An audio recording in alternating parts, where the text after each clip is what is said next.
কোষ বলতে আমরা কি বুঝি?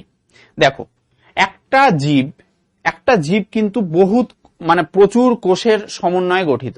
হ্যাঁ, কিছু জীব আছে যেগুলো একদম প্রথম দিকে আমাদের জীব তৈরি হয়েছিল, সেগুলো হচ্ছে এককোষী জীব। ঠিক আছে, তো সেই এককোষী জীবের কিন্তু একটাই মাত্র কোষ, যেমন হচ্ছে ব্যাকটেরিয়া, প্রোটোজোয়া। ঠিক আছে, এই ধরনের প্রাণীগুলো কিন্তু এককোষী জীব বা এককোষী শৈবাল, সেই ধরনের জীবগুলো কিন্তু এককোষী।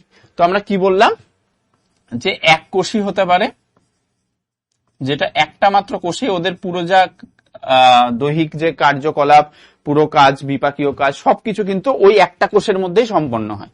এবং আরেকটা হয় হচ্ছে বহুকোষী, যেটা ধীরে ধীরে পরবর্তী সব রকম জীবদের মধ্যে, অ্যাডভান্স জীবদের মধ্যে কিন্তু যে ব্যাপারটা তৈরি হয়েছে। তো এককোষী জীবদের মধ্যে উদাহরণ হিসেবে আমরা বলতে পারি যে ব্যাকটেরিয়া,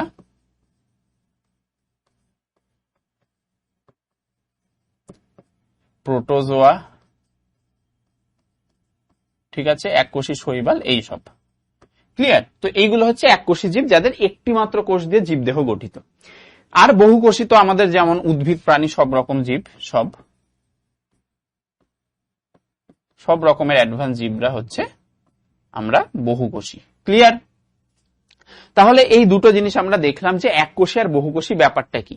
এইবার এই যে কোষ, সেটার সংজ্ঞা হিসেবে যদি আমরা বলতে চাই যে কোষটা মানে, তাহলে আমরা কি বুঝতে পারছি? তো কোষ মানে যদি আমাদের বুঝতে হয়, তাহলে আমাদের প্রথমেই ডেফিনেশনটা বুঝতে হবে যে কি বলেছে। দেখো, প্রভেদক ভেদ্য আবরণী বেষ্টিত। প্রভেদক ভেদ্য আবরণী বেষ্টিত মানে একটা আবরণ থাকছে কোষের, সেই কোষটা ওই আবরণ দিয়ে ঘেরা থাকছে, এবং সেটা কি ধরনের? প্রভেদক ভেদ্য। এইবার তোমাদের মনের মধ্যে কোশ্চেন আসতে পারে যে প্রভেদক ভেদ্য ব্যাপারটা কি, মানেটা কি হচ্ছে? তো সেইটা আমি একটু একটা জিনিসের মাধ্যমে বোঝাতে চাই, যে এইখানে একটু তোমাদের কেমিস্ট্রি পার্ট আছে। আমি যতটা পারা যায় চেষ্টা করব সহজভাবে বোঝানোর। তো কি বলবো, দেখো, আমরা যে সলিউশন বা দ্রবণ পড়েছি, যেটা তোমাদের সুরঞ্জন স্যার পড়াচ্ছেন, তো সেই দ্রবণের মধ্যে সুরঞ্জন স্যার হয়তো বলেছেন যে দ্রবণটা কি দিয়ে তৈরি হয়, একটা সলিউশন কি দিয়ে তৈরি হয়? সলিউট এবং সলভেন্ট দিয়ে তৈরি হয়, তাই তো? তাহলে একটা সলিউশন কি দিয়ে তৈরি হয়? একটা সলিউশন তৈরি হয় কি দিয়ে? সলিউট আর হচ্ছে সলভেন্ট। ক্লিয়ার? এইবার এই যে সলিউটটা, এই সলিউটটাকে আমরা মানে এই যে সলিউশনটা, এই সলিউশনটার বাংলাকে কি বলে? দ্রবণ, তাই তো? সলিউশনটাকে আমরা কি বলি? দ্রবণ। আর এই যে সলিউট, এটা হচ্ছে দ্রাব, আর সলভেন্টটাকে আমরা বলি দ্রাবক। এইগুলো একদম বেসিক কনসেপ্ট, যেগুলো তোমাদের ক্লিয়ার থাকা দরকার যদি এই পুরো ব্যাপারটাকে বুঝতে চাও। এইবার এই যে দ্রাব আর দ্রাবক, সেই ব্যাপারটা দিয়ে পুরো মিক্স করে তৈরি হচ্ছে আমাদের সেই সলিউশনটা। এইবার যদি দ্রাব একটা এক্সাম্পল এবং দ্রাবক একটা এক্সাম্পল হিসেবে বলতে চাই, তাহলে আমি বলবো যে ইউনিভার্সাল যদি সলভেন্ট আমি বলি, তাহলে আমরা সেটাকে কি বলতে পারি? ইউনিভার্সাল সলভেন্ট কি? ইউনিভার্সাল সলভেন্ট হচ্ছে ওয়াটার, H2O, তাই তো? আমরা জানি জল হচ্ছে ইউনিভার্সাল সলভেন্ট, যার মধ্যে সবকিছু গোলার ব্যাপার থাকে। এবং সলিউট তোমরা যে কোনো কিছু নিতে পারো, সল্ট নিতে পারো, সুগার নিতে পারো, ঠিক আছে, যে কোনো ধরনের কিছু যেটা কিনা সলভেন্টের মধ্যে গুলে যাবে, এবং পুরো জিনিসটা যেটা গোলার পরে তৈরি হবে সেটা হচ্ছে আমাদের সলিউশন। ঠিক আছে, এই ব্যাপারটা বোঝা গেছে। এটা একদম কেমিস্ট্রির পুরো ব্যাপারটা, যেটা আশা করি আমাদের সুরঞ্জন স্যার তোমাদের খুব ভালোভাবে বুঝিয়েছেন। এইবার এইখানে একটা জিনিস আমি বলতে চাই, এই যে দ্রবণ, দ্রাব আর দ্রাবক, এই ব্যাপারটা দিয়ে আমাদের যে আবরণীর ব্যাপারটা আমরা কোষে পড়লাম, কি বলেছে? প্রভেদক ভেদ্য আবরণী। এবার এই ব্যাপারটার সাথে কিন্তু রিলেটেবল আমাদের আবরণী।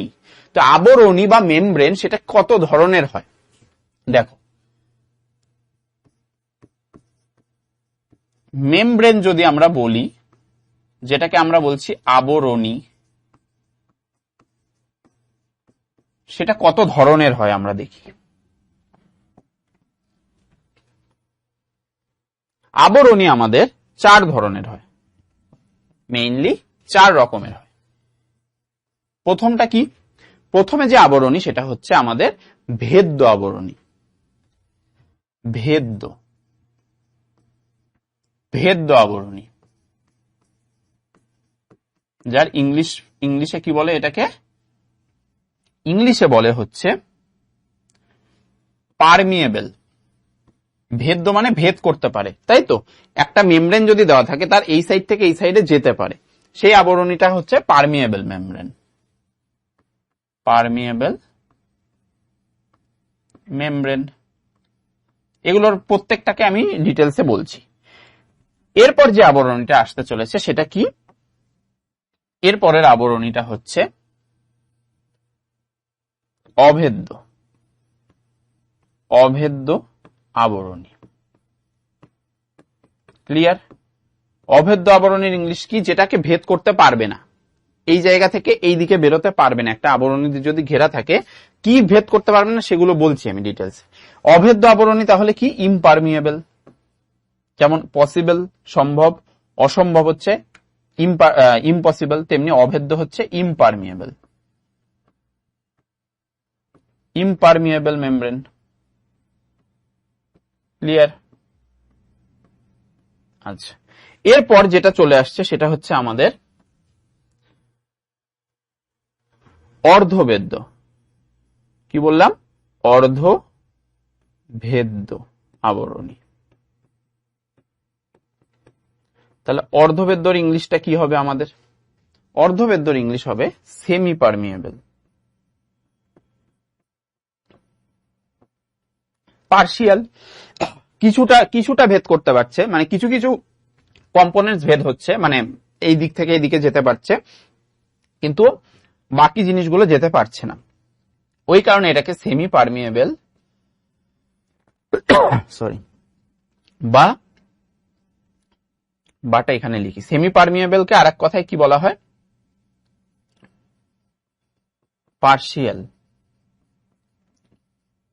Partially permeable.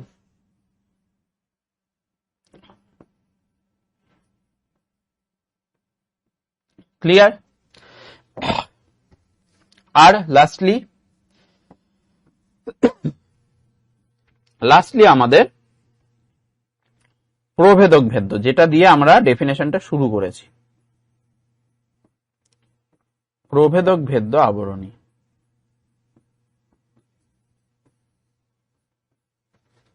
যেটাকে ইংলিশে কি বলছে? Selectively permeable.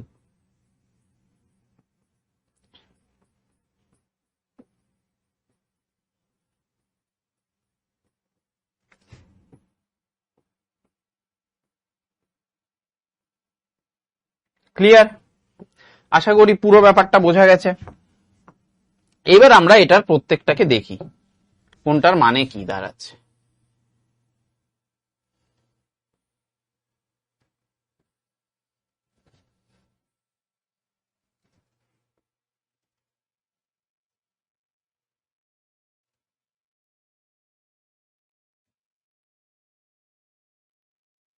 চলো এবার আমরা দেখে নিই।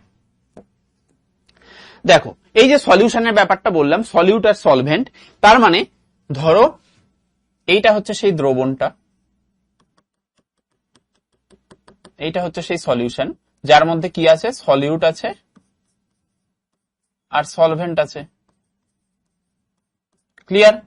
এখানে বিভিন্ন রকম আমরা এখন পর্দা ইউজ করব এবং তার সেটা কি যাচ্ছে কি যাচ্ছে না সেটা দেখব। ঠিক আছে? দেখো, তো প্রথমে আমরা কোন আবরণী নিয়ে চলে আসবো? প্রথমে আমরা চলে আসবো ভেদ্য আবরণী। তো ভেদ্য আবরণী বা পারমিয়েবল মেমব্রেন হচ্ছে কোন একটা মেমব্রেন, ধরো এইটা হচ্ছে কি? এটা হচ্ছে সেই মেমব্রেনটা। প্রথম কেসে আমরা কি মেমব্রেন ইউজ করছি? প্রথম কেসে আমরা ইউজ করছি এটা কি? একটা পারমিয়েবল মেমব্রেন। ঠিক আছে, একটা পারমিয়েবল মেমব্রেন ভাবলাম, তার মানে কি? ভেদ্য আবরণী, মানে এর মধ্যে দিয়ে এই সলিউট আর সলভেন্ট যেটা আছে সেটার দুটোই কিন্তু এই দিকে আসবে, মানে সলিউটও আসবে আবার সলভেন্টও আসবে। ঠিক আছে, মানে ভেদ করতে পারবে এই পর্দাটাকে। সব সলিউট সলভেন্ট দু রকম মলিকিউলস কিন্তু ভেদ করতে পারবে, মানে দ্রাবক দুটোই কিন্তু ওইদিকে যেতে পারবে, সেটাকে আমরা বলবো ভেদ্য আবরণী। তাহলে এটা কি বললাম? দ্রাব ও দ্রাবক উভয়ই ভেদ করতে পারবে। ক্লিয়ার? এবার এটার যদি আমরা একটা এক্সাম্পল বলি, যে এটার এক্সাম্পল কি হবে, তাহলে কোন ধরনের আবরণী ভেদ্য আবরণী, সেটা হচ্ছে আমাদের কোষ প্রাচীর। ক্লিয়ার? কোষ প্রাচীর হচ্ছে ভেদ্য আবরণী। এই কোষ প্রাচীর জেনারেলি কিসে থাকে? উদ্ভিদে থাকে। ঠিক আছে, আমাদের কিন্তু প্রাণী দেহে কিন্তু কোষ প্রাচীর থাকে না, তো এটা জেনারেলি উদ্ভিদে থাকে। তো কোষ প্রাচীরটা হচ্ছে আমাদের কি? ভেদ্য আবরণী। ক্লিয়ার? তাহলে আমরা পরেরটায় চলে যাই। পরেরটা কি বলেছে? অভেদ্য আবরণী। তার মানে এই ক্ষেত্রে জাস্ট এটার উল্টো। তার মানে কি? সলিউট আর সলভেন্ট এই দুটোই যে আছে, এই দুটোই কি করবে? এটা যদি একটা অভেদ্য আবরণী বা ইম্পারমিয়েবল মেমব্রেন হয়, তাহলে কি হবে? এটা সলিউট সলভেন্ট কোনোটাই কিন্তু ভেদ করতে পারবে না আবরণীটাকে। তাহলে কি বলছি আমি? দ্রাব ও দ্রাবক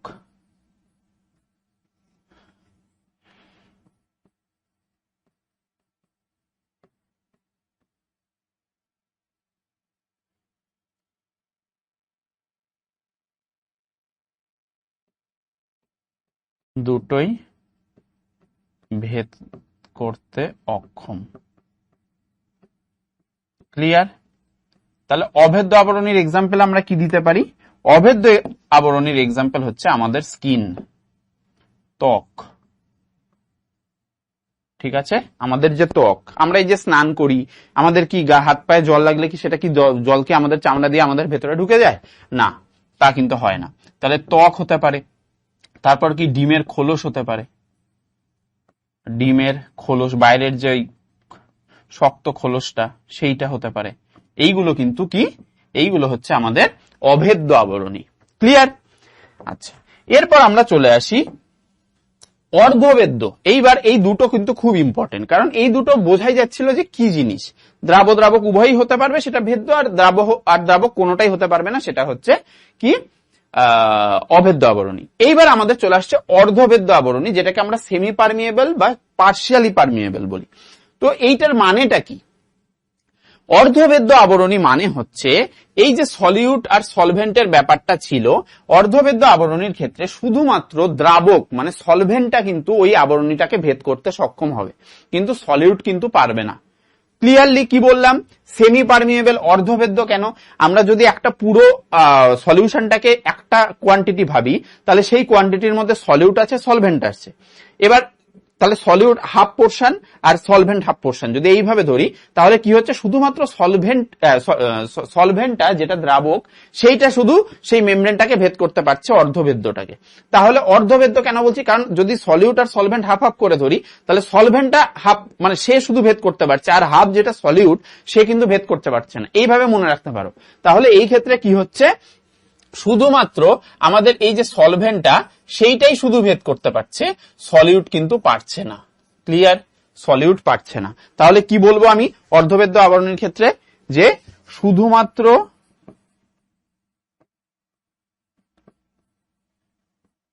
দ্রাবক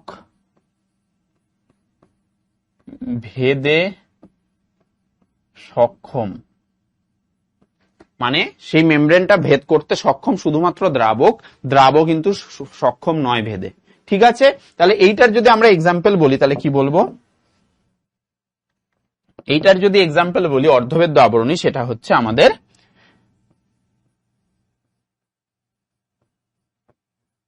ডিমের আবরণী। ডিমের আবরণী মানে ওই যে সাদা যে অংশটা, সেইটা। আমরা দেখবে মারা অনেক সময় বলে থাকে যে ডিমটাকে আরো বেশিক্ষণ ধরে রাখ ঝোলে ভিজিয়ে, তাহলে ডিমের ভেতরে যে ঝোলের ব্যাপারটা সেটা কিন্তু যাবে। কারণ কি? সেই মেমব্রেনটা কিন্তু কি আমাদের অর্ধবেদ্য। তো সেই দ্রাবক এখানে ঝোল বা জল যেটা হচ্ছে, সেটা কিন্তু ওর মধ্যে প্রবেশ করতে পারছে। ঠিক আছে, তো এই কারণে অর্ধবেদ্য আবরণীর ক্ষেত্রে শুধুমাত্র দ্রাবক ভেদে সক্ষম, যেমন এক্সাম্পল হচ্ছে ডিমের আবরণী। ক্লিয়ার? এইবার আমরা চলে আসবো আমাদের যে মেইন যে কম্পোনেন্টসটা এই কোষের ক্ষেত্রে লাগছে, সেটা হচ্ছে আমাদের কি? সেটা হচ্ছে আমাদের প্রভেদক ভেদ্য আবরণী। তো প্রভেদক ভেদ্য আবরণী, যেটার ইংলিশ টার্ম হচ্ছে দেখো সিলেক্টিভলি পারমিয়েবল মেমব্রেন। তাহলে সিলেক্টিভলি পারমিয়েবল মানে কিছু সিলেকশনের ব্যাপার আছে, সব কিন্তু পারবে না, শুধু কিছু সিলেকশনের ব্যাপারে। সেই সিলেকশন গুলো কিসের ক্ষেত্রে, দ্রাবের ক্ষেত্রে না দ্রাবকের ক্ষেত্রে, সেইটা এবার বলবো। তো এই যে আমাদের এই যে সলভেন্ট, এই সলভেন্টটা আমাদের প্রভেদক ভেদ্য পর্দার মাধ্যমে কি হচ্ছে, আমাদের সলভেন্টটা যেমন অর্ধবেদ্যতে গেছিল, তেমনি সলভেন্টটা প্রভেদক বেদ্যতেও কিন্তু পাস করতে পারবে। ঠিক আছে, প্রভেদক বেদ্যতেও সলভেন্টটা কিন্তু পাস করতে পারবে। কিন্তু যেটা সলিউট ছিল, যেটা অর্ধবেদ্যের মাধ্যমে প্রবেশ করতে পারতো না, ভেদ করতে পারতো না মেমব্রেনটা, কিন্তু প্রভেদক বেদ্য পর্দায় কিছু সিলেক্টিভলি সলিউট আছে, কিছু সলিউট আছে যারা কিন্তু শুধুমাত্র ভেদ করতে পারবে, সব সলিউট ভেদ করতে পারবে না। এই কারণে এটাকে বলা হয় সিলেক্টিভলি পারমিয়েবল মেমব্রেন। মানে এই সিলেক্টিভলি কথাটা দ্রাবের সাথে যুক্ত, মানে এই যে দ্রাব, এইটা কি, এটা সিলেক্টিভ কিছু সলিউট কি করবে, এটা কিন্তু ভেদ করতে সক্ষম হবে। ক্লিয়ার? তাহলে সলভেন্টটা তো ভেদ করতে সক্ষম হচ্ছেই আমাদের প্রভেদক বেদ্যতে, এবং সলিউট কিছু সিলেক্টিভ সলিউট কিন্তু ভেদ করতে পারবে। তাহলে আমরা সেটাকে কি বলবো, প্রভেদক ভেদ্য আবরণী। তাহলে আমরা কি বলবো, যে দ্রাবক এবং কিছু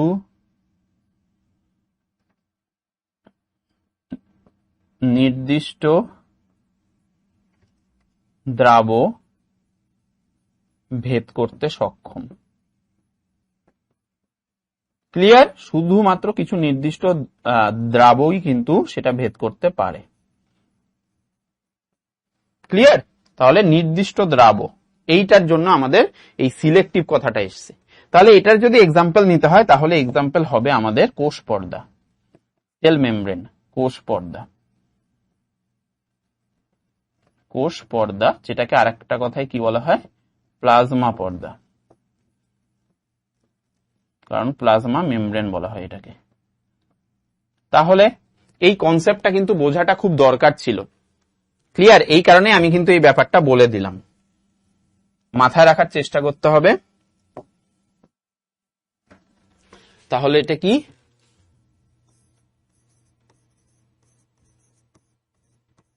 concept of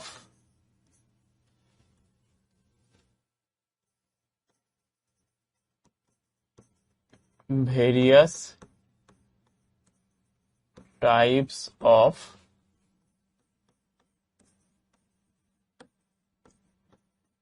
membrane।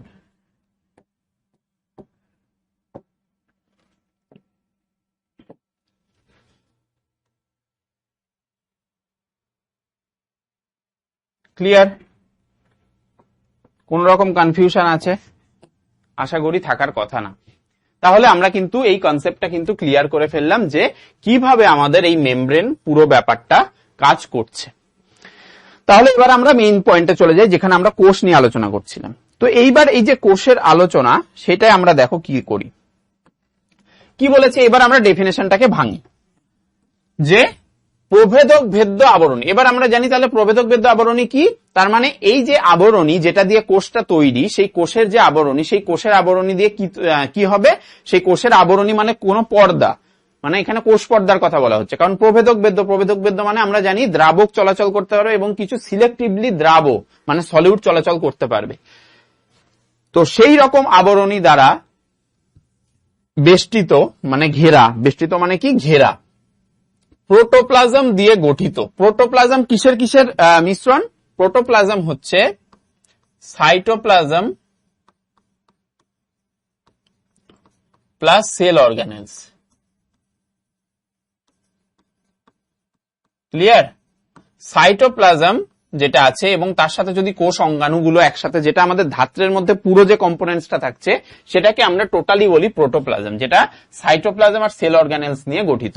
তো সেইটা দিয়ে গঠিত দেখো স্বপ্রজননশীল জীবদেহের গঠনমূলক এবং জৈবিক ক্রিয়ামূলক একক। তার মানে কোষ হচ্ছে এমন একটা জিনিস যেটা আমাদের জীবদেহের, যারা স্বপ্রজননশীল, নিজে নিজে প্রজননের ব্যাপার থাকে, তাদের মানে প্রত্যেকটা জীবের কিন্তু কি হয়, গঠনমূলক, পুরো জীব দেহের যে গঠন, সেটা দেখো আমাদের দেহে প্রচুর কিন্তু কোষ আছে। তো সেইটার যে গঠনমূলক এবং আমাদের যে জৈবিক ক্রিয়া সবসময় আমাদের দেহের মধ্যে হচ্ছে, সেটার একটা একক হিসেবে বা ইউনিট হিসেবে কাজ করছে আমাদের কোষ। একদম সরলতম ইউনিট হচ্ছে আমাদের কোষ। এরপর ধীরে ধীরে কলা তৈরি হয়, তারপর অঙ্গ তৈরি হয়, তারপর আমাদের পুরো system, endocrine system, circulatory system, ঠিক আছে, সব পুরো সিস্টেম গুলো তৈরি হয়। তার মানে আমাদের যে এই পুরো ব্যাপারটা সেটা কি কি ফরম্যাটে হয়? প্রথমে কোষ, তারপর কলা, তারপর অঙ্গ, এন্ড দেন তন্ত্র। এই ব্যাপারটা, তার মানে কোষ হচ্ছে আমাদের সবচেয়ে সরলতম একক আমাদের জীবদেহের। ঠিক আছে, কি বললাম? সরলতম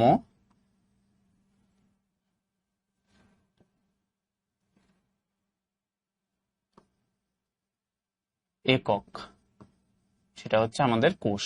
এবার অনেকগুলো কোষের সমন্বয়ে কলা তৈরি হবে, কলা, অনেকগুলো কলা নিয়ে এক একটা অঙ্গ তৈরি, এবং সেই অঙ্গ দিয়ে ধীরে ধীরে আমাদের পুরো সিস্টেম বা তন্ত্র তৈরি হবে।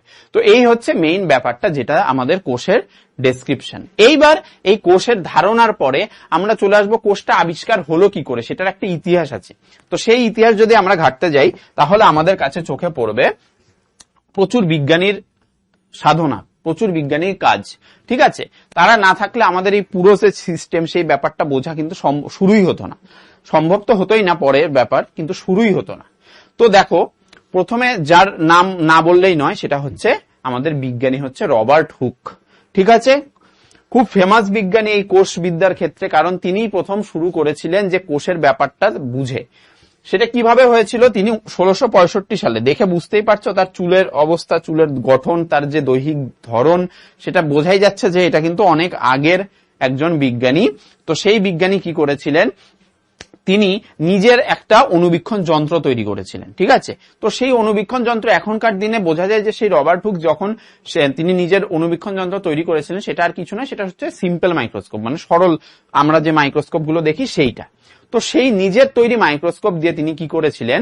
তিনি কোষের যে এই যে গঠনটা, সেই গঠনটা কিন্তু প্রথম লক্ষ্য করেছিলেন কিসের মধ্যে? একটা জড় পদার্থের মধ্যে। সেই জড় পদার্থ আর কিছু নয়, এই যে আমরা বিভিন্ন রকমের জল খাই, সেই জলের যে বোতলগুলোর কর্ক, তো সেইটা তো এখন বিভিন্ন রকমের প্লাস্টিক বিভিন্ন জিনিস দিয়ে তৈরি। তো আগেকার দিনে কি হতো? মাটির ভার বা বিভিন্ন জিনিসের ওপর একটা কর্ক, যে কর্কটা কিসের তৈরি? সেগুলো হচ্ছে গাছের যে বাকল, সেইগুলো দিয়ে তৈরি হতো। তো সেই কর্ক দিয়ে ঢাকা থাকতো। সেই কর্কটার মধ্যে, কর্কটাকে তিনি তার নিজের তৈরি মাইক্রোস্কোপে দেখেছিলেন, এবং তিনি এই ধরনের কিছু গঠন লক্ষ্য করেন কর্কের মধ্যে। এই হানিকম্বের মতো কিছু স্ট্রাকচার তিনি লক্ষ্য করেন, যে এইগুলো জিনিস, এই রকম অনেকগুলো ইয়ে দিয়ে পুরো কর্কের গাটা তৈরি। ক্লিয়ার? এইরকম। তো তাহলে তিনি কি বললেন? আমি কি বললাম যে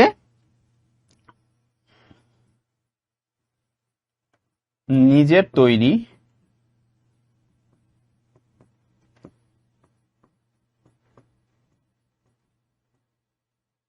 অনুবীক্ষণ যন্ত্রের মাধ্যমে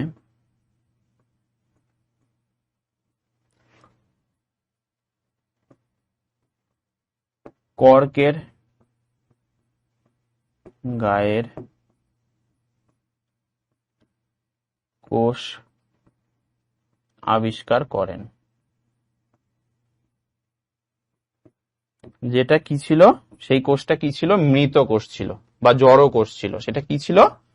সেই কোষটা কি ছিল? জড় বা মৃত কোষ। ক্লিয়ার? তাহলে বিজ্ঞানী রবার্ট হুক তিনি যে কোষটা দেখেছিলেন প্রথম, সেটা যেহেতু কর্কের বা বাকল, মানে গাছের যে পুরো ওইটা দিয়ে তৈরি হয়, বাকল, ওই জিনিসগুলো দিয়ে তৈরি, তো ওটা বোঝাই যাচ্ছে যে সেইটার গায়ে যে কোষ থাকবে সেগুলো হচ্ছে মৃত কোষ থাকবে, জড় পদার্থের কোষ, তাই তো? কারণ সেখানে কোষ প্রাচীরের ব্যাপারটা বোঝা যাবে। তো এই ব্যাপারটা তখনও, কোষ প্রাচীর যে ব্যাপারটা, সেটা তখনও আন্দাজ করা হয়নি, জাস্ট কোষের ব্যাপারটা বোঝা যাচ্ছে যে এরকম অনেকগুলো ইউনিট দিয়ে কিন্তু পুরো ওই কর্কটা কিন্তু তৈরি। তো সেই ইউনিটগুলোকে তিনি জড় বা মৃত কোষ, মানে সেই কোষটা তখন আবিষ্কার হয়েছিল, এবং সেটা বোঝা যায় যে সেটা হচ্ছে জড় বা মৃত কোষ।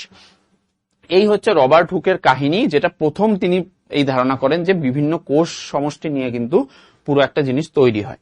আচ্ছা, এইবার বিজ্ঞানী লিউয়েন হক, নতুন এক বিজ্ঞানী চলে এলেন। তিনি কি করলেন, তিনি দেখো 1665-তে রবার্ট হুকের এই আবিষ্কার, 1674, খুব একটা বেশি দিন না, লিউয়েন হক, এর পুরো নাম হচ্ছে অ্যান্থনি ভন লিউয়েন হক। তো টোটাল নাম মনে রাখার দরকার নেই, মেইন এই নামটা মাথায় রাখবে। তিনি কি করেন, তিনি কিন্তু প্রথম জীবিত কোষকে পর্যবেক্ষণ করলেন। কি করলেন, তিনি প্রথম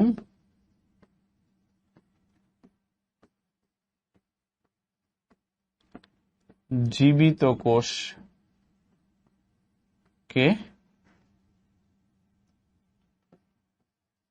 পরিলক্ষণ করেন। ঠিক আছে, তাহলে কি বললাম, তিনি প্রথম জীবিত কোষের সন্ধান পান। প্রথম জীবিত কোষ, কারণ রবার্ট হুক কিন্তু তখন মৃত কোষের সন্ধান পেয়েছিলেন, কিন্তু অ্যান্থনি ভন লিউয়েন হক কি করেছিলেন, তিনি জীবিত কোষের সন্ধান পেয়েছিলেন। ক্লিয়ার?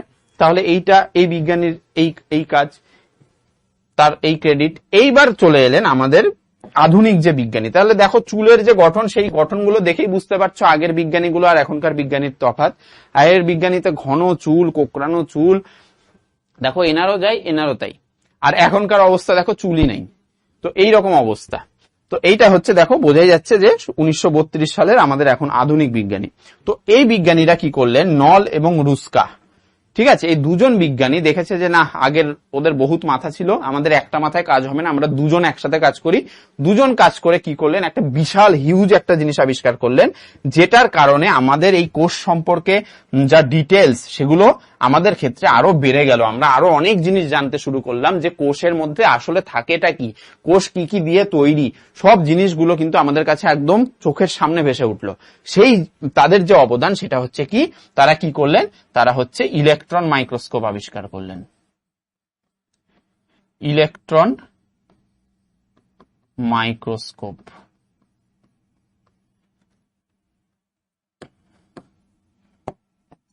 ইলেকট্রন মাইক্রোস্কোপ আবিষ্কার করলেন তারা। এবং সেই ইলেকট্রন মাইক্রোস্কোপের যা ব্যবহার, ক্লিয়ার, ইলেকট্রন মাইক্রোস্কোপ এইটার মাধ্যমে ইলেকট্রনটাকে কাজে লাগিয়ে একটা কোষকে প্রায় 100x তার চেয়ে বেশি এইরকম ভাবে কিন্তু দেখা শুরু করলেন, এবং কোষটাকে পুরো চোখের সামনে দেখা শুরু করলেন। যেটা আমাদের সরল মাইক্রোস্কোপে জাস্ট হালকা স্ট্রাকচার গুলো দূর থেকে দেখা যাচ্ছিল, সেটাকে প্রায় 100 গুণ বড় করে কিন্তু দেখা গেল আমাদের ইলেকট্রন মাইক্রোস্কোপের মাধ্যমে। এবং কোষ সম্পর্কে আরো যা জটিলতা সেগুলো সব কেটে উঠলো, যা রকম বিভ্রান্তি ছিল, যা রকম কনফিউশন ছিল বিভিন্ন বিজ্ঞানীর মধ্যে, সেগুলো কিন্তু ধীরে ধীরে আরো ক্লিয়ার হতে লাগলো, এবং কোষটাকে আরো দারুণ করে দেখা গেল এই ইলেকট্রন মাইক্রোস্কোপের মাধ্যমে। এবং এই 1932 খ্রিস্টাব্দে এমন একটা স্বর্ণ বছর, যে বছরের পর কিন্তু আমাদের সেলের যে পুরো আমাদের যে বডির যে সম্বন্ধে জানা, সেই ব্যাপারটাই চেঞ্জ হয়ে গেল এই একটা জিনিসের মাধ্যমে, সেটা হচ্ছে ইলেকট্রন মাইক্রোস্কোপ। তাহলে ইলেকট্রন মাইক্রোস্কোপের আবিষ্কারের মাধ্যমে আমাদের কোষ সম্বন্ধে কি হলো,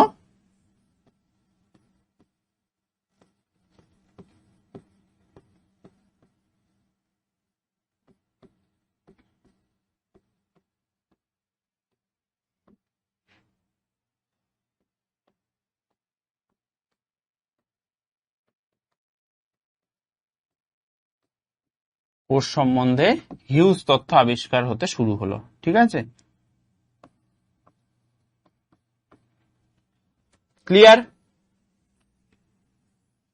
সেটা হচ্ছে ইলেকট্রন মাইক্রোস্কোপের আশীর্বাদে। তাহলে এনাদের অবদান কিন্তু সবচেয়ে গুরুত্বপূর্ণ। হ্যাঁ, অবশ্যই শুরুটা তারা করেছিলেন, কিন্তু এই ইলেকট্রন মাইক্রোস্কোপ এমন একটা মানে অভাবনীয় একটা আবিষ্কার, যে আবিষ্কারের মাধ্যমে কিন্তু আমাদের পুরো ব্যাপারটা কিন্তু আমরা আরো ডিটেলস জানা শুরু করলাম, যে কোষটা কি কি দিয়ে তৈরি। ক্লিয়ার? তাহলে আমাদের এই ফার্স্ট স্লাইড কমপ্লিট, এবং এর আগে যে বেসিক স্লাইডটা ছিল সেটা আমরা দেখেছি। আচ্ছা, এইবার তাহলে আমাদের এই পর্দাগুলো সব ক্লিয়ার। এইবার আমরা চলে আসব এক একটা কম্পোনেন্টস নিয়ে। তো একটা কোষ, যে একদম বাইরে থেকে যদি আমরা একটা কোষকে দেখি, সেই কোষের বাইরে যে স্ট্রাকচারটা, সেটা আমরা প্রথমেই দেখতে পাই হচ্ছে সেল ওয়াল বা কোষ প্রাচীর। কি বললাম? সেল ওয়াল বা কোষ প্রাচীর। ক্লিয়ার? এটা একদম বাইরের গঠন, একদম বাইরের একটা স্ট্রাকচার, একটা কোষের একটা বাইরের যে স্ট্রাকচার সেটা হচ্ছে আমাদের কোষ প্রাচীর। এইবার এই কোষ প্রাচীরের ডেফিনেশন যদি আমরা দেখতে চাই তাহলে কি বলবো দেখো, উদ্ভিদ কোষের, কারণ আমরা জানি কোষ প্রাচীর কিন্তু আমাদের প্রাণী কোষে থাকে না, তাহলে কি বললাম, কোষ প্রাচীর প্রাণী কোষে অনুপস্থিত।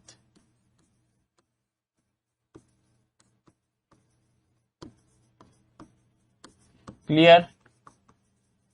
প্রাণী কোষে অনুপস্থিত হচ্ছে কোষ প্রাচীর। এইবার তাহলে ডেফিনেশন ওয়াইজ আমরা কি আসতে পারি দেখো, উদ্ভিদ কোষের, তাহলে আমরা জানি সেটা শুধুমাত্র কোষ প্রাচীর কোথায় থাকছে, প্ল্যান্ট সেলে, উদ্ভিদ কোষে শুধুমাত্র থাকছে। তাহলে উদ্ভিদ কোষের কোষ পর্দার বাইরে, আমরা জানি কোষ প্রাচীরের ভেতরের দিকে কোষ পর্দা বলে একটা নরম নমনীয় একটা লেয়ার থাকে, যে কোষ পর্দারই আমরা পুরো ব্যাপারগুলো আমরা এখানে ক্লিয়ার করলাম যে কত রকমের সেই পর্দাগুলো হতে পারে। ক্লিয়ার? তো এই যে পর্দা বা আবরণী, সেই কোষ পর্দা কি হচ্ছে, কোষ পর্দার বাইরে থাকছে। ঠিক আছে, কোষ প্রাচীর কোষ পর্দার বাইরে থাকছে। তো বাইরে থেকে কি করছে এবং সেটার উপাদান কি কি, মেইন যে উপাদান কোষ প্রাচীরের সেটা হচ্ছে সেলুলোজ। সেলুলোজ হচ্ছে মেইন উপাদান, প্রধান উপাদান হচ্ছে আমাদের কি, সেলুলোজ। সেইটা দিয়ে নির্মিত, সেটা দিয়ে তৈরি জড় পদার্থের যে একটি পুরু। তাহলে কি, কোষ প্রাচীর যে স্ট্রাকচারটা, যেটা কিনা একটা কি জড় পদার্থ, ঠিক আছে, একটা জড় পদার্থ। তার মানে আমাদের এই যে রবার্ট হুক যে আবিষ্কার করেছিলেন মৃত কোষ, সেইগুলোর যে বাইরের যে স্ট্রাকচারটা সেটা আর কিছু নয়, সেগুলো কোষ প্রাচীর ছিল। ঠিক আছে, তো জড় পদার্থের যে একটি পুরু, ঠিক আছে, পুরু মানে কি, মোটা, মোটা স্তর। তো সেই পুরু দৃঢ়, শক্ত হবে, কারণ জড় যেহেতু, তো জড় জিনিসগুলো কি হয়, শক্ত হয়, তো দৃঢ় বা শক্ত।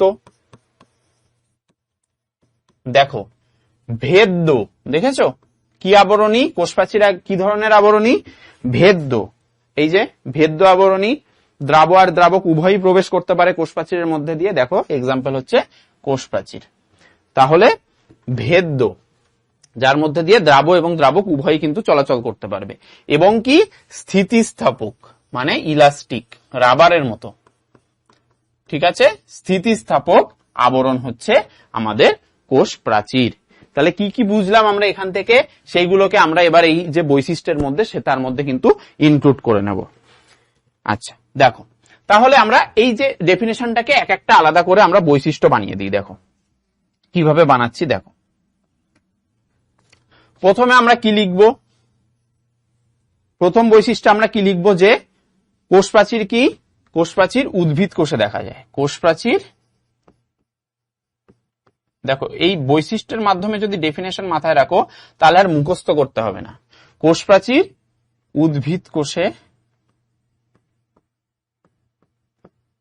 কোষের একটি প্রধান উপাদান।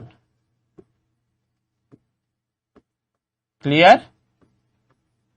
ক্লিয়ার? কারণ এটা প্রাণী কোষে কিন্তু অনুপস্থিত থাকে, উদ্ভিদ কোষে শুধুমাত্র দেখা যায়। আচ্ছা, সেকেন্ড যদি আমরা বৈশিষ্ট্য বলি কি বলবো, আমাদের সেকেন্ড বৈশিষ্ট্য হচ্ছে কোষ পর্দার বাইরে অবস্থান করে। কোষ পর্দার বাইরে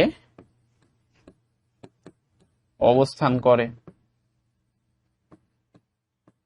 ক্লিয়ার? কোষ পর্দার বাইরে অবস্থান করছে, এই যে লেখা আছে। আচ্ছা, এইবার এটার প্রধান উপাদান কি, এটার প্রধান উপাদান কি কোষ প্রাচীরের? প্রধান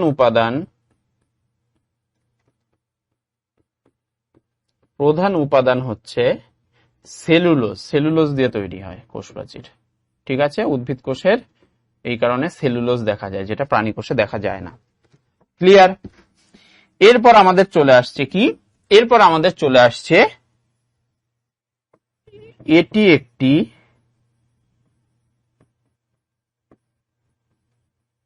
জড় পদার্থের স্তর। ক্লিয়ার? কারণ আমরা কোষ প্রাচীর জানি, কোষ প্রাচীর হচ্ছে জড়, লাইফলেস। আচ্ছা, এরপর আমাদের কি আছে, এরপর আমাদের আছে হচ্ছে এটা কি ধরনের হয়। এটা কি ধরনের হয়? এটি দৃঢ় মানে মোটা, পুরু, ঠিক আছে, মোটা, পুরু, শক্ত, দৃঢ়, আর কি ভেদ্য। ভেদ্য মানে কি? দ্রাব ও দ্রাবক উভয় চলাচল করতে পারে, ঠিক আছে। তাহলে দৃঢ়, পুরু, ভেদ্য এবং স্থিতিস্থাপক আবরণ, এবং কি স্থিতিস্থাপক আবরণ। ক্লিয়ার? এবং এটি সবচেয়ে বাইরে অবস্থান করে, একটা কোষের বাইরের যে স্তরটা সেটা হচ্ছে কোষ প্রাচীর। তাহলে এই জায়গাটায় আমরা দেখতে পেলাম যে ভেদ্য ব্যাপারটা কোষ প্রাচীরের সাথে যুক্ত, সেটার মানে হচ্ছে দ্রাব এবং দ্রাবক উভয়ই চলাচল করতে পারে এর মধ্যে দিয়ে। ক্লিয়ার? আমাদের এই বৈশিষ্ট্যগুলো ক্লিয়ার একদম। এইবার আমরা চলে আসব কিন্তু একটা কোষ প্রাচীরের কাজ। তো কোষ প্রাচীরের যদি আমরা কাজ বুঝতে যাই, তাহলে কোষ প্রাচীরের কাজ কি হবে? প্রথমেই কি হচ্ছে ভেতরের যে কোষ পর্দা এবং তার ভেতরে যে অঙ্গাণুগুলো থাকছে সেগুলোকে রক্ষা করে। কোষ পর্দা এবং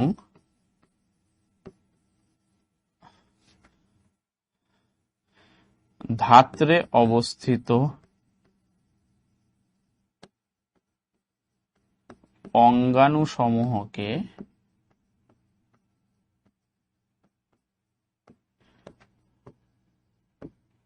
বাইরের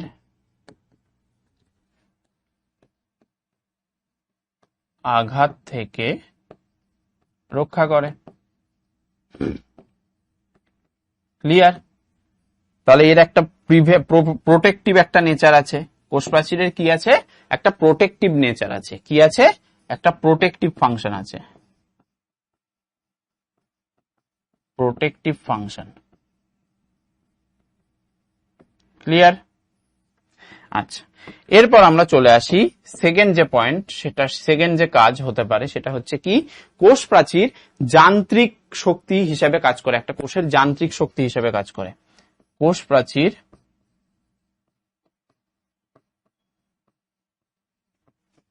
একটি কোষের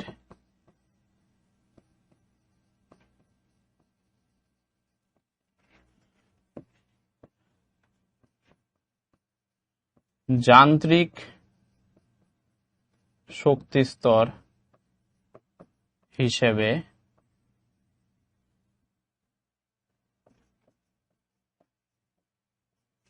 কাজ করে। ক্লিয়ার? কোন রকম কনফিউশন? একটা কি বলছি যে যান্ত্রিক শক্তিস্তর হিসেবে কিন্তু আমরা কোষ প্রাচীরকে চিনি।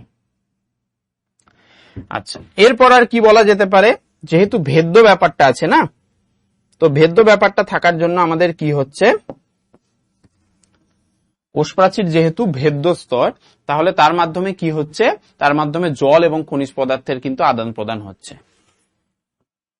এর মধ্যে দিয়ে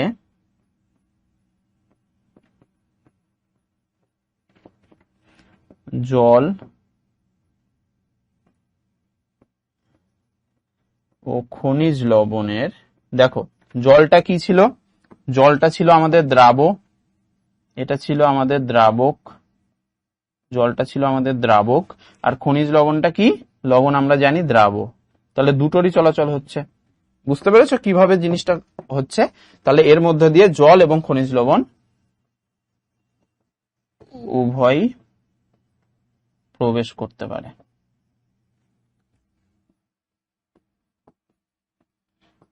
প্রবেশ করতে পারে। ক্লিয়ার? তাহলে আমরা কি দেখলাম? কাজ দেখলাম, একটা কোষ প্রাচীরের কাজ কি কি দেখলাম, এবং বৈশিষ্ট্যগুলো কি কি হতে পারে একটা কোষ প্রাচীরে, সেটা আমরা ডেফিনেশন থেকে বুঝে গেলাম। এই বৈশিষ্ট্য অনুযায়ী যদি আমরা মনে রাখি যে কি কি দিয়ে তৈরি, কেমন হয় পুরো স্ট্রাকচারটা, তাহলে কিন্তু এইগুলো দিয়ে কিন্তু আমরা এই ডেফিনেশনটা লিখে দিতে পারবো। ঠিক আছে, যদিও ডেফিনেশন আসে না কোনোদিন, কোষ প্রাচীর কোষ পর্দা কাকে বলে এরকম আসে না, বাট তুমি যদি ওই জিনিসটা মাথায় রাখো তাহলে তোমার এই বৈশিষ্ট্য হিসেবে আসে। ক্লিয়ার?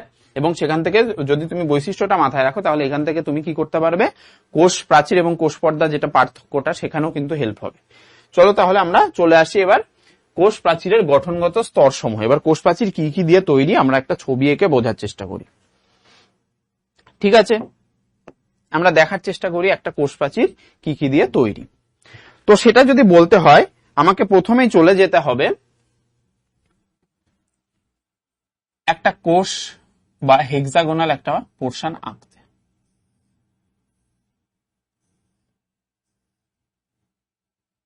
এই স্ট্রাকচারটা ছিল এখানে না।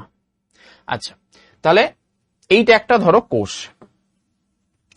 সেই কোষের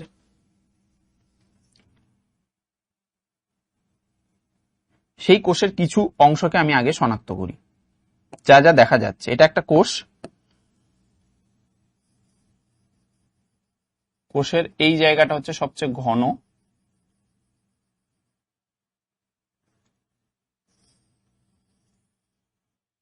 এটা একটা ধরো আমি উদ্ভিদ কোষ আঁকছি। কি কোষ আঁকছি? এটা কিন্তু আমরা উদ্ভিদ কোষ আঁকছি,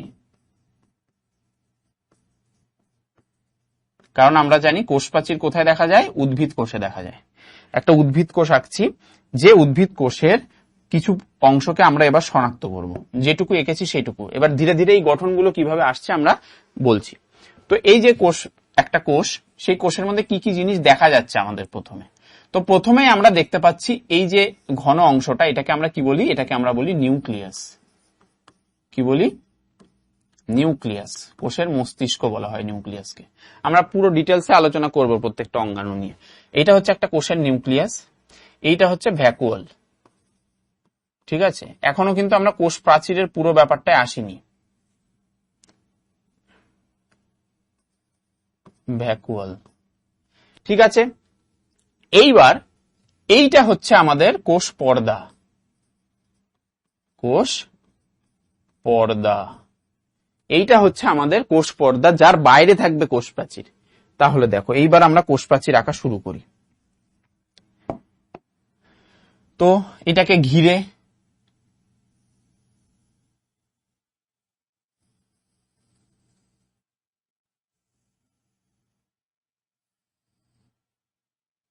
কোষ পর্দার একদম বাইরেই যে স্তরটা আমরা আঁকছি, ঠিক আছে, এইটা হচ্ছে আমাদের প্রাথমিক কোষ প্রাচীর। দেখো বলছি আমি,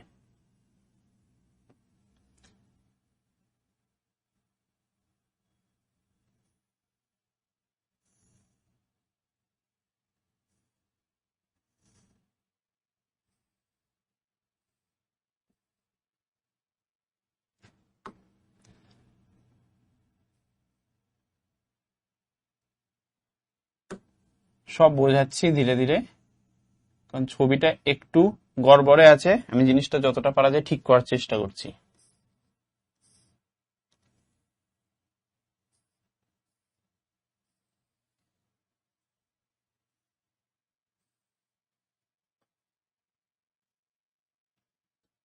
ঠিক আছে, আচ্ছা,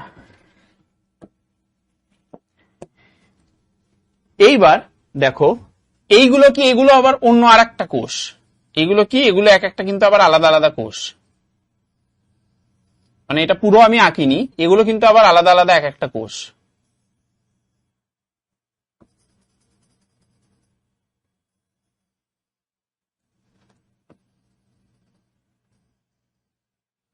ক্লিয়ার? এগুলো সব এক একটা, এগুলো কিন্তু আলাদা আলাদা কোষ আমাদের।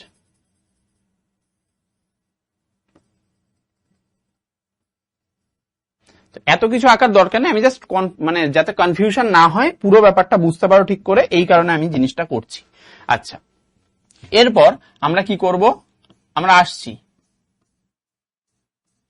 আমরা এই যে গ্যাপটা, এই গ্যাপটাকে একটা পোর্শন দিয়ে আমরা ফিল করব।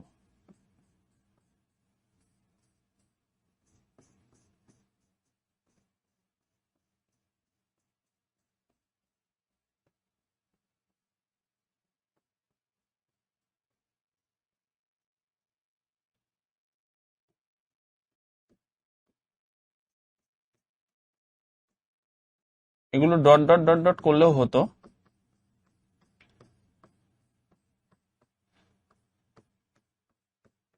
এইবার ঠিকভাবে বোঝার চেষ্টা করো।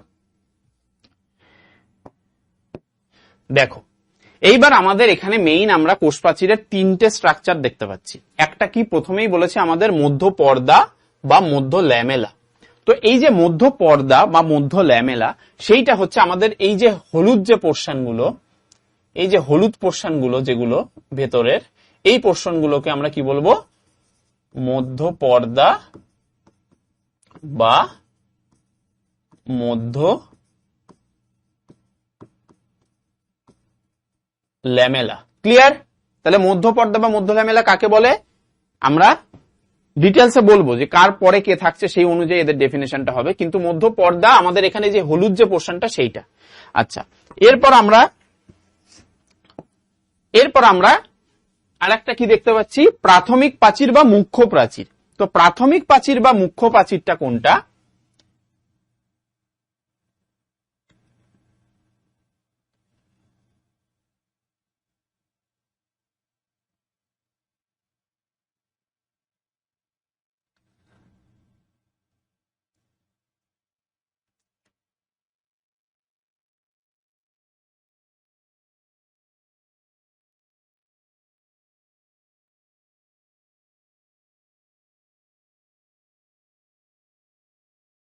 এই যে স্ট্রাকচারটা আঁকলাম, এই স্ট্রাকচারটা হচ্ছে আমাদের প্রাথমিক প্রাচীর।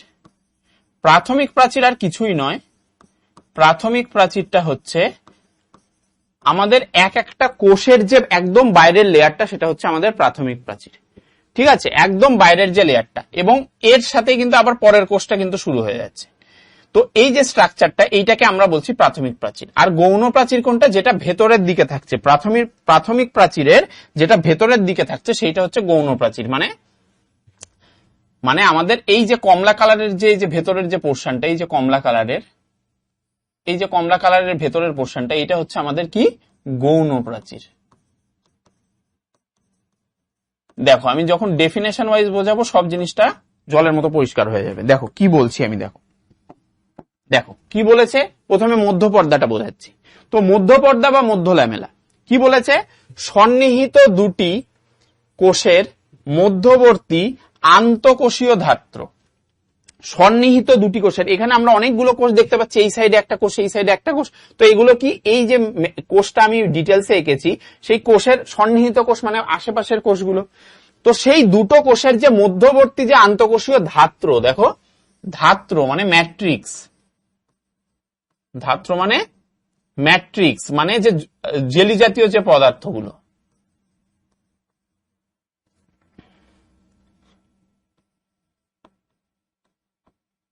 জেলীয় জাতীয় পদার্থ।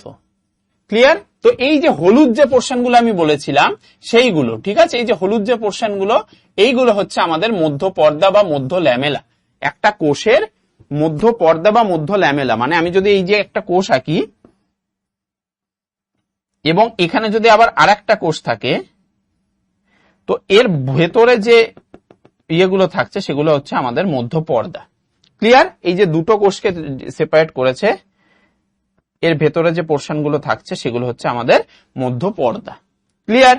আচ্ছা, এইবার এই মধ্য পর্দা, আচ্ছা এগুলো এবার কি কি দিয়ে তৈরি এবার আমরা দেখবো একটু পরে। প্রথমে আগে প্রাচীর বা এই যে স্তরগুলো সেগুলো আগে ক্লিয়ার হয়নি। এরপরে আমাদের বলেছে প্রাথমিক প্রাচীর বা মুখ্য প্রাচীর, তাই তো? তো সেইটা কি বলেছে, কোনটা? মধ্য পর্দার দুপাশে অবস্থিত কোষের বহিস্থ পাতলা ও ভেদ্য স্তর। তার মানে এটাই হচ্ছে আমাদের মেইন যে কোষ প্রাচীর বলা হয়, এই প্রাথমিক প্রাচীরকেই বলা হয়। তো কি বলেছে, মধ্য পর্দার দুপাশে অবস্থিত। দেখো এইটা যদি আমাদের মধ্য পর্দা হয়, এই যে হলুদ গুলো, তো হলুদটা আমাদের, দেখো এই যে হলুদটা আমাদের এই সাইডেও আছে, এই সাইডেও আছে, তো দুটোর মাঝে যে অবস্থিত, দেখো মধ্য পর্দার দুপাশে অবস্থিত কোষের বহিস্থ, এইটা হচ্ছে এই কোষের বহিস্থ স্তর, এই যে পিঙ্ক কালারের এটা হচ্ছে কোষের বহিস্থ স্তর। তো সেইটাকেই তো আমরা প্রাথমিক প্রাচীর বলছি। ক্লিয়ার? তার মানে মধ্য পর্দার দুপাশে অবস্থিত কোষের বহিস্থ পাতলা এবং ভেদ্য স্তর, ঠিক আছে, পাতলা রিলেটিভলি এবং ভেদ্য, যেটা ভেদ করা যায়, দ্রাব এবং দ্রাবক উভয়ই ভেদ হয়, সেটা আমাদের কি প্রাথমিক প্রাচীর বা মুখ্য প্রাচীর। ক্লিয়ার? এরপর আমরা চলে আসি গৌণ প্রাচীর তাহলে কোনটা, সেকেন্ডারি আমাদের সেল ওয়াল কোনটা। তো প্রাথমিক কোষ যে প্রাচীর আমরা দেখতে পাচ্ছি সেটার ভেতরের দিকে দেখো, এই যে পিঙ্ক কালার, এটা যদি প্রাথমিক প্রাচীর হয়, এটা যদি আমাদের প্রাইমারি সেল ওয়াল হয়, তাহলে আমরা সেকেন্ডারি সেল ওয়াল কোনটাকে বলছি দেখো কোথায়, এই দেখো গৌণ প্রাচীর কোনটাকে বলছি, এই যে কমলা কালারেরটা। তাহলে এইটা যদি ইয়ে হয় তাহলে এই যে কমলা কালারটা, এই যে দেখতে পাচ্ছ এই যে কমলা কালার, এই কমলা কালারের এটা হচ্ছে আমাদের সেকেন্ডারি সেল ওয়াল। বুঝতে পেরেছো? তাহলে প্রাথমিক প্রাচীরের ভেতরের দিকে থাকছে, কিন্তু প্রাথমিক প্রাচীরের ভেতরের দিকে থাকছে, এবং প্লাজমা পর্দা যেটা এই যে আমাদের মধ্য পর্দা ছিল সেই মধ্য পর্দার বাইরের দিকে থাকছে। তাহলে সেইটাকে আমরা বলবো কি, সেইটাকে আমরা বলবো আমরা গৌণ প্রাচীর। তাহলে সেটা কি হয়, পুরু হয়, সেটা অনেক শক্ত হয়। আমাদের প্রাথমিক প্রাচীরটা রিলেটিভলি কম শক্ত হয়, কিন্তু গৌণ প্রাচীরটা কিন্তু পুরু এবং শক্ত হয়, এবং সেটাও কিন্তু ভেদ্যস্তর। ক্লিয়ার? সেটাও তাহলে আমাদের কি ভেদ্যস্তর। তাহলে গৌণ প্রাচীর, প্রাথমিক প্রাচীর বা মুখ্য প্রাচীর এবং মধ্য পর্দা, এই তিনটে স্ট্রাকচার আমরা দেখতে পেলাম একটা কোষ প্রাচীরের স্তর হিসেবে। এইবার এই মধ্য পর্দা, কোষ প্রাচীর, প্রাথমিক প্রাচীর এবং গৌণ প্রাচীর, আমরা জানি কোষ প্রাচীরের মেইন উপাদান হচ্ছে সেলুলোজ, কিন্তু এই যে পুরো তিনটে স্তর, সেই তিনটে স্তরে আমাদের কি কি উপাদান থাকছে আলাদা আলাদা, সেটা আমাদের দেখতে হবে। দেখো, প্রথমে যদি আমরা মধ্য পর্দার উপাদানে চলে আসি, তাহলে মধ্য পর্দার উপাদানে আমরা প্রথমে কি পাচ্ছি, ক্যালসিয়াম পেকটেট, ক্যালসিয়াম পেকটেট এবং ম্যাগনেসিয়াম পেকটেট। তার মানে পেকটেট শুধুমাত্র ক্যালসিয়াম আর ম্যাগনেসিয়াম সেইগুলোর আমরা পাচ্ছি, এবং কিছু প্রোটিন। তার মানে আমাদের এই যে হলুদ যে পোর্শন গুলো যেটাকে আমরা মধ্য পর্দা বলছি, সেটাতে কি কি থাকছে, ক্যালসিয়াম পেকটেট থাকছে, ম্যাগনেসিয়াম পেকটেট থাকছে এবং কিছু প্রোটিন থাকছে। ঠিক আছে? এই কারণে সেটা অন্তঃকোষীয় ধাত্র, এই উপাদানগুলো দিয়ে তারা ধাত্র তৈরি করছে, ম্যাট্রিক্স বা জেলি জাতীয় পদার্থ তৈরি করছে। ক্লিয়ার? এবং দুটো কোষের মধ্যে যে কি বলবো, ধাক্কা ধাক্কি যে পুরো ব্যাপারটা, সেটাকে কিন্তু ব্যালেন্স করছে, কারণ ভেতরে যদি জেলি জাতীয় কোনো পদার্থ থাকে তাহলে কোষ দুটোর মধ্যে মানে ঘর্ষণ লাগলেও সেইটাকে রিলেটিভলি সেটাকে ঠিকঠাক রাখে হচ্ছে আমাদের মধ্য পর্দা। এইবার আমরা যদি প্রাথমিক প্রাচীর বা মুখ্য প্রাচীরের যদি আমরা উপাদান বলতে চাই, তাহলে আমরা মেইন যে কোষ প্রাচীরের উপাদান সেটাই বলি, যে সেলুলোজ হচ্ছে এর উপাদান। মুখ্য প্রাচীর বা প্রাথমিক প্রাচীরের মেইন উপাদান হচ্ছে সেলুলোজ, যেটা আমাদের উদ্ভিদ কোষে থাকছে।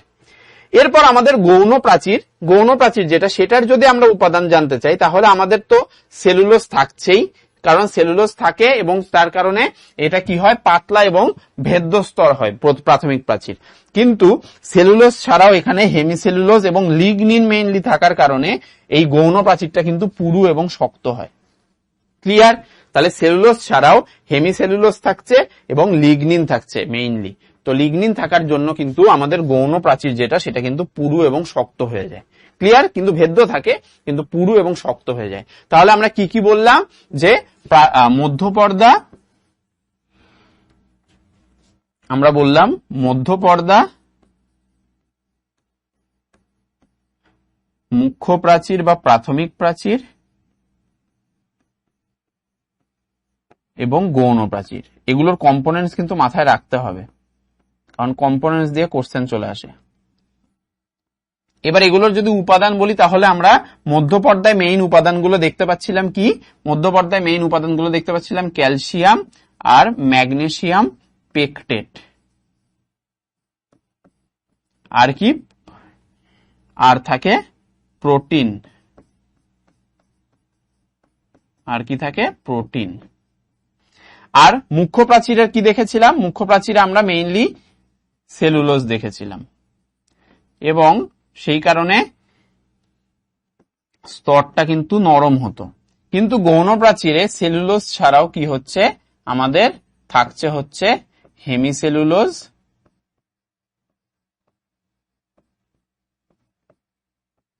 এবং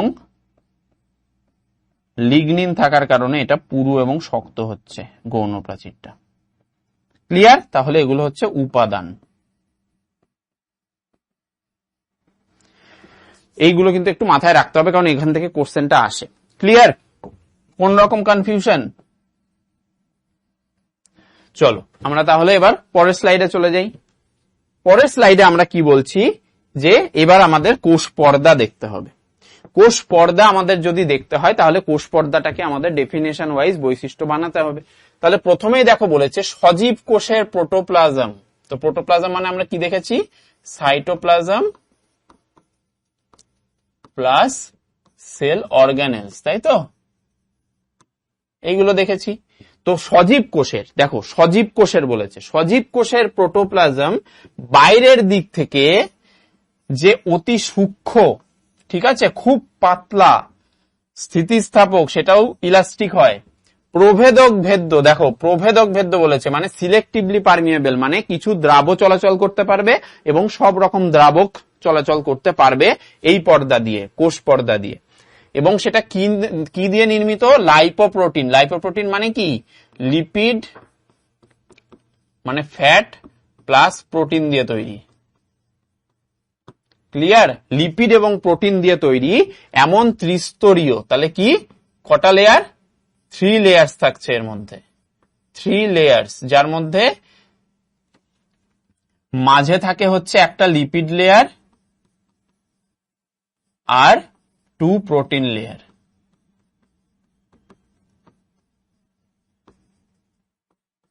ক্লিয়ার? সেইটার যদি সজীব আবরণ, দেখো সজীব আবরণ বলেছে, আর কোষ প্রাচীরে কি ছিল? মৃত আবরণ। দেখো এই যে জড় পদার্থের আবরণ, তো জড় পদার্থের আবরণ হচ্ছে আমাদের কোষ প্রাচীর, কিন্তু সজীব আবরণ দিয়ে ঢাকা হচ্ছে আমাদের, সজীব আবরণ হচ্ছে কোষ পর্দা, যেটাকে আমরা সেল মেমব্রেন বা আর একটা কি বলি, প্লাজমা মেমব্রেন বা প্লাজমা পর্দাও বলা হয়। ক্লিয়ার? সেল মেমব্রেন বা প্লাজমা মেমব্রেনও বলা হয় কোষ পর্দাকে। তাহলে দেখো আমরা এখানে কি সংজ্ঞায় কি কি পড়লাম সেই অনুযায়ী আমরা এখানে বৈশিষ্ট্য বানিয়ে নিই। প্রথমে কি বলেছি?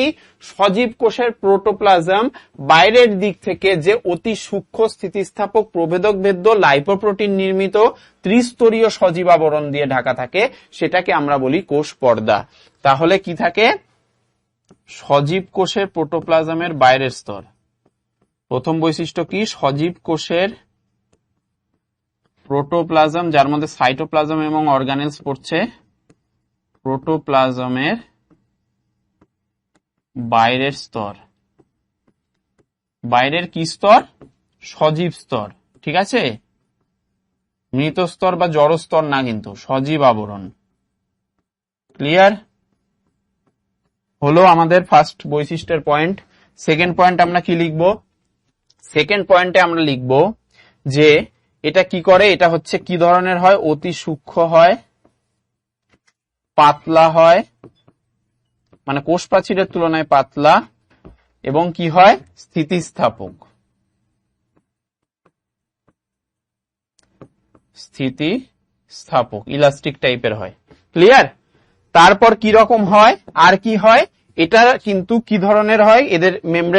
এদের মেমব্রেনটা হয় সিলেক্টিভলি পারমিয়েবল মেমব্রেন, মানে প্রভেদক ভেদ্য স্তর দিয়ে তৈরি, প্রভেদক ভেদ্য পর্দা হিসেবে কাজ করে।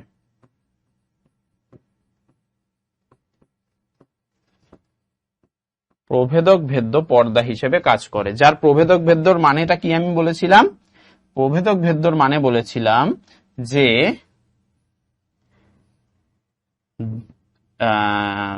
কিছু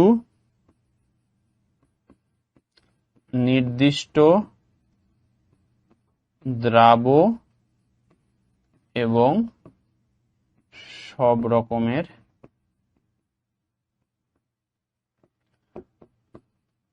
দ্রাবকের চলাচল,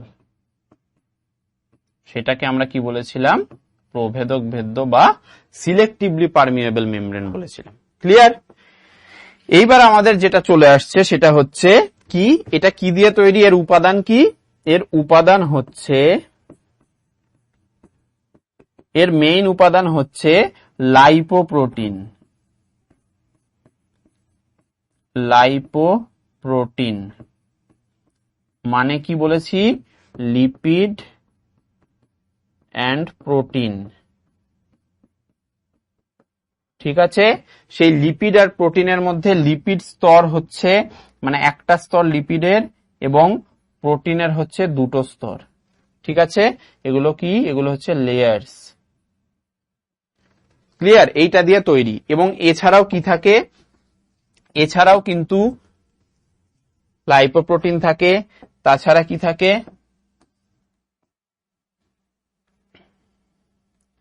কার্বোহাইড্রেট থাকে। ঠিক আছে, কার্বোহাইড্রেটও দেখতে পাওয়া যায়, লিপিড, প্রোটিন, কার্বোহাইড্রেট। এবার এইগুলো না একটু রিলেটিভলি একটু মিলে মিশে থাকে, মানে শুধু কার্বোহাইড্রেট হয়তো দেখা যাবে না, হয়তো লিপিডের গায়ে কার্বোহাইড্রেট বসে থাকবে, তো সেইটা হয়ে যাবে গ্লাইকোলিপিড। তারপর প্রোটিনের গায়ে কার্বোহাইড্রেট বসে থাকবে, সেটা হয়ে যাবে গ্লাইকোপ্রোটিন। তারপর কি, ফসফোপ্রোটিন, মানে তোমাদের হচ্ছে এই যে প্রোটিনের যে ফসফেট তার সাথে মিলে থাকবে, তো সেই যে প্রোটিনের স্তরটা সেটা ফসফোপ্রোটিনের স্তর। তো এই রকম হচ্ছে জিনিসগুলো দিয়ে এর উপাদান হচ্ছে তৈরি। তাহলে এর কি, এটা কিন্তু ত্রিস্তরীয়। এর পরের যে পয়েন্টটা সেটা আমাদের কি হবে, এটি ত্রিস্তরীয়।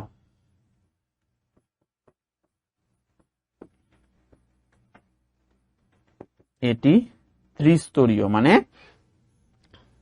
3 লেয়ার স্ট্রাকচার। তো সেই 3 লেয়ারটা কিভাবে তৈরি হচ্ছে আমরা পরের স্লাইডে দেখব।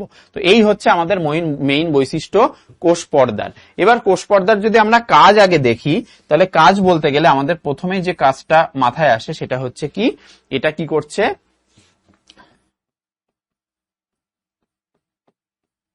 প্রোটোপ্লাজমীয় কোষের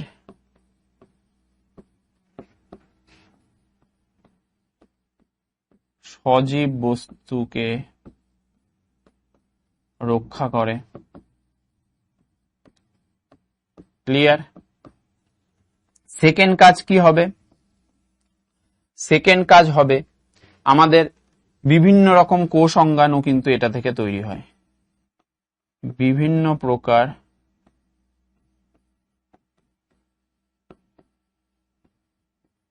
কোষ অঙ্গাণুর তৈরিতে সাহায্য করে।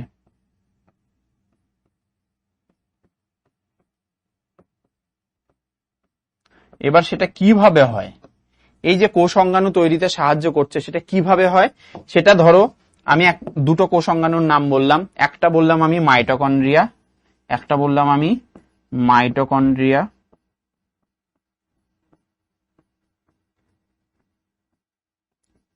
আর একটা বললাম আমি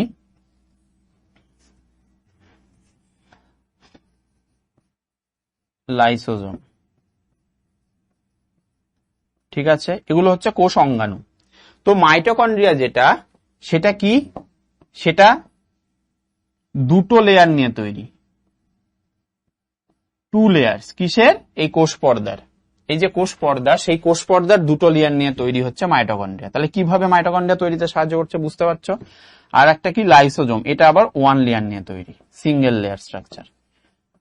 তাহলে এটা দ্বিপর্দা বিশিষ্ট অঙ্গাণু আর এটা হচ্ছে এক পর্দা বিশিষ্ট অঙ্গাণু। আর পর্দা লেসও হয় অঙ্গাণু, সেটা হচ্ছে রাইবোজোম।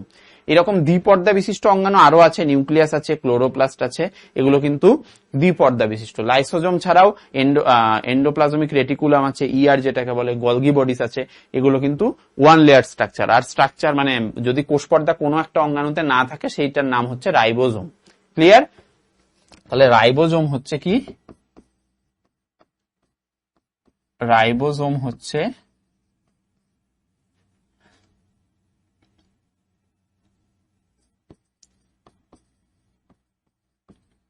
কোষ পর্দাহীন অঙ্গাণু।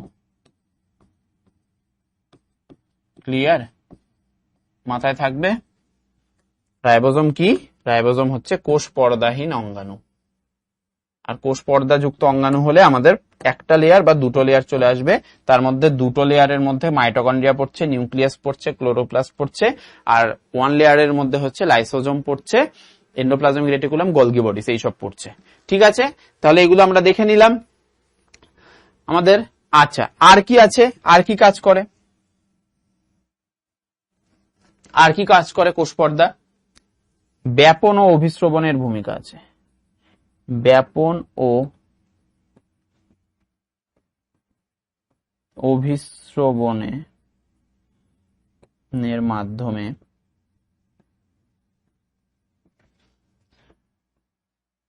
পরিবহন সম্পন্ন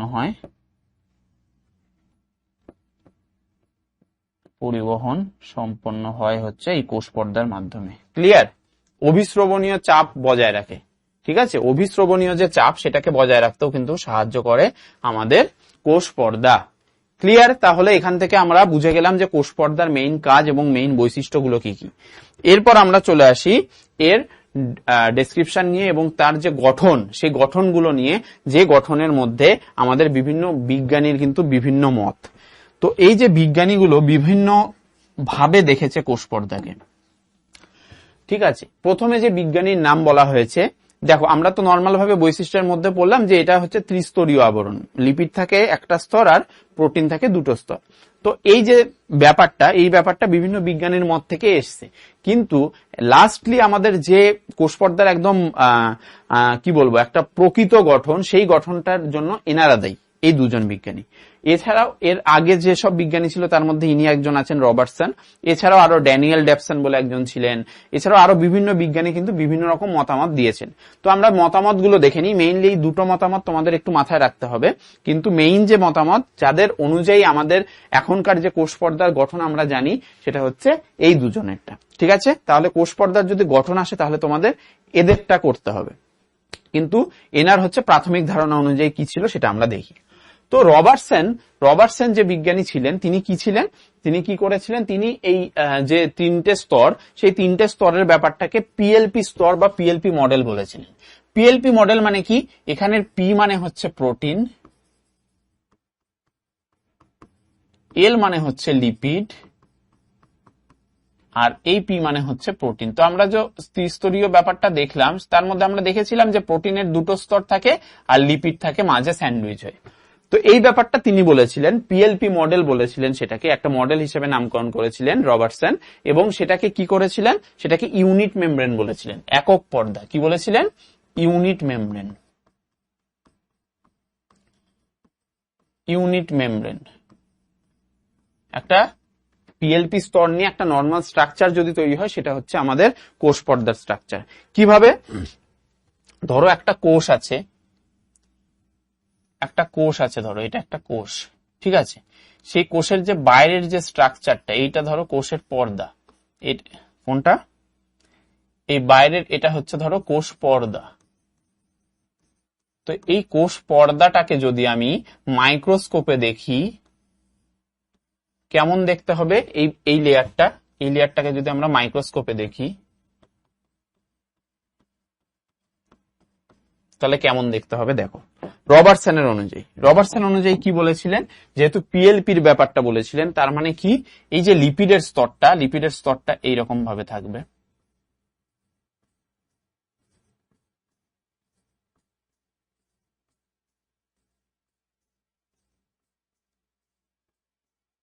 বেশি আঁকছি না,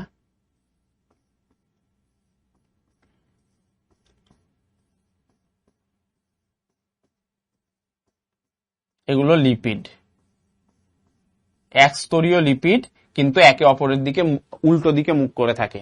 এদের এই যে, আচ্ছা এটার ডিটেলসটা আমি বলবো, এটা হচ্ছে লিপিডের স্তর, ঠিক আছে। আর যে প্রোটিনের দুটো স্তর বলেছিলেন, সেটা কি বলেছিলেন, প্রোটিনের স্তরটা, এইটা একটা প্রোটিনের স্তর, এটা একটা প্রোটিন লেয়ার, এইটা একটা প্রোটিন লেয়ার, ঠিক আছে। আর মাঝে থাকছে স্যান্ডউইচড হয়ে লিপিড লেয়ার, একটাই লিপিড লেয়ার।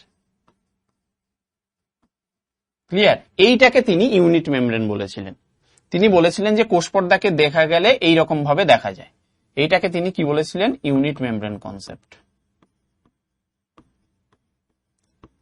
যেটাকে তিনি পিএলপি মডেল বলেন। ক্লিয়ার? তাহলে রবার্টসনের ইউনিট মেমব্রেন মডেলটা আমরা বুঝে গেছি যে কিভাবে তিনি দেখেছিলেন একটা কোষ পর্দাকে। এইবার যারা আসেন তারা হচ্ছে অভূতপূর্ব বিজ্ঞানী সিঙ্গার এবং নিকলসন। নাম সিঙ্গার হলেও তিনি সিঙ্গিং করতেন না, তিনি কি করতেন, তিনি সেল নিয়ে সিঙ্গিং করতেন। সেলের যে পুরো ব্যাপারটা সেগুলো নিয়ে গবেষণা করতেন এবং নিকলসনকেও সাথে নেন যে আসো আমরা দুজন মিলে গান করি। এবং কি গান করি, যে কোষের পর্দা কি দিয়ে তৈরি, কোষ পর্দা মেইনলি কি দিয়ে তৈরি। এই যে রবার্টসন বলছে ভুলভাল বলছে, ঠিক বলছে না, সে কি বলছে যে না ইউনিট মেমব্রেন না, সেটাকে আমরা কি মডেল বলবো, আমরা বলবো ফ্লুইড মোজাইক মডেল, তরল মোজাইক মডেল। ঠিক আছে, এই নামে তিনি চিহ্নিত করেন এবং তিনি বলেন যে না প্রোটিন আর লিপিডের স্তরটা শুধুমাত্র এইরকম ভাবে থাকে না, তারা কিভাবে থাকে, তারা একটা মোজাইকের মতো করে থাকে। মোজাইকের মতো করে মানে কিরকম ভাবে বুঝবো আমরা, এই যে লিপিডের স্তরটা এঁকেছিলাম, প্রথমে আমরা লিপিডের স্তরটা আঁকি, কিন্তু লিপিডের স্তরের মাঝে মাঝে একটু গ্যাপও থাকবে।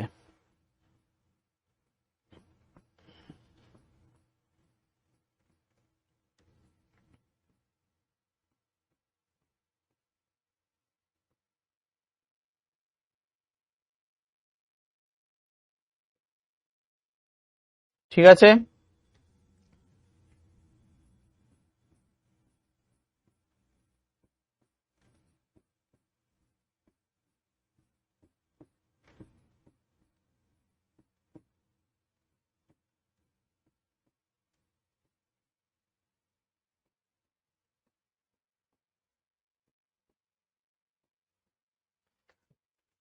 আচ্ছা এইগুলো হচ্ছে লিপিডের স্তর আমরা দেখে নিয়েছি। এইবার যেটাকে প্রোটিন লেয়ারটাকে রবার্টসন এইরকম নরমাল ভাবে দেখিয়েছিলেন যে তার মধ্যে লিপিড হচ্ছে স্যান্ডউইচ হয়ে থাকে, কিন্তু তাদের মতে নিকলসন এন্ড সিঙ্গার কি বলেন যে না এই লিপিডের মধ্যে এই প্রোটিনগুলো মোজাইকের মতো থাকে। কি রকম ভাবে থাকে, এই রকম ভাবে থাকে, এই রকম ভাবে থাকে। এগুলো হচ্ছে প্রোটিন, কিছু প্রোটিন এই রকম হয়ে থাকে এবং কিছু প্রোটিন এই রকম হয়ে থাকে।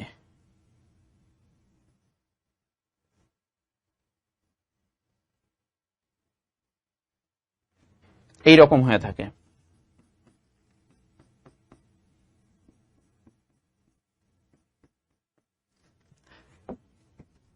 তাহলে আমরা কি বললাম যে লিপিড গুলো হচ্ছে এগুলো কি, এগুলো হচ্ছে লিপিড।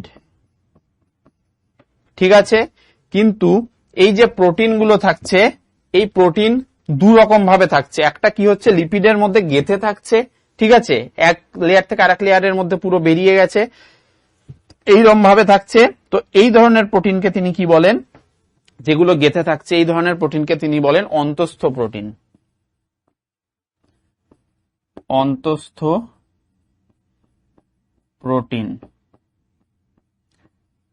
আর এই যে পেরিফেরাল এরিয়াতে মানে টার্মিনাল এরিয়াগুলোতে বাইরের দিকে এবং ভেতরের পেরিফেরাল এরিয়াতে দুরকম পেরিফেরাল এরিয়াতে যে থাকছে প্রোটিনগুলো, এগুলোকে কি বলা হয়, এগুলোকে তিনি বলেছেন বহিস্থ প্রোটিন। বহিস্থ প্রোটিন বা পরিধিস্থ প্রোটিনও বলা হয়, যেহেতু পরিধিতে থাকে। ঠিক আছে, এগুলো কিন্তু বহিস্থ বা পরিধিস্থ প্রোটিন।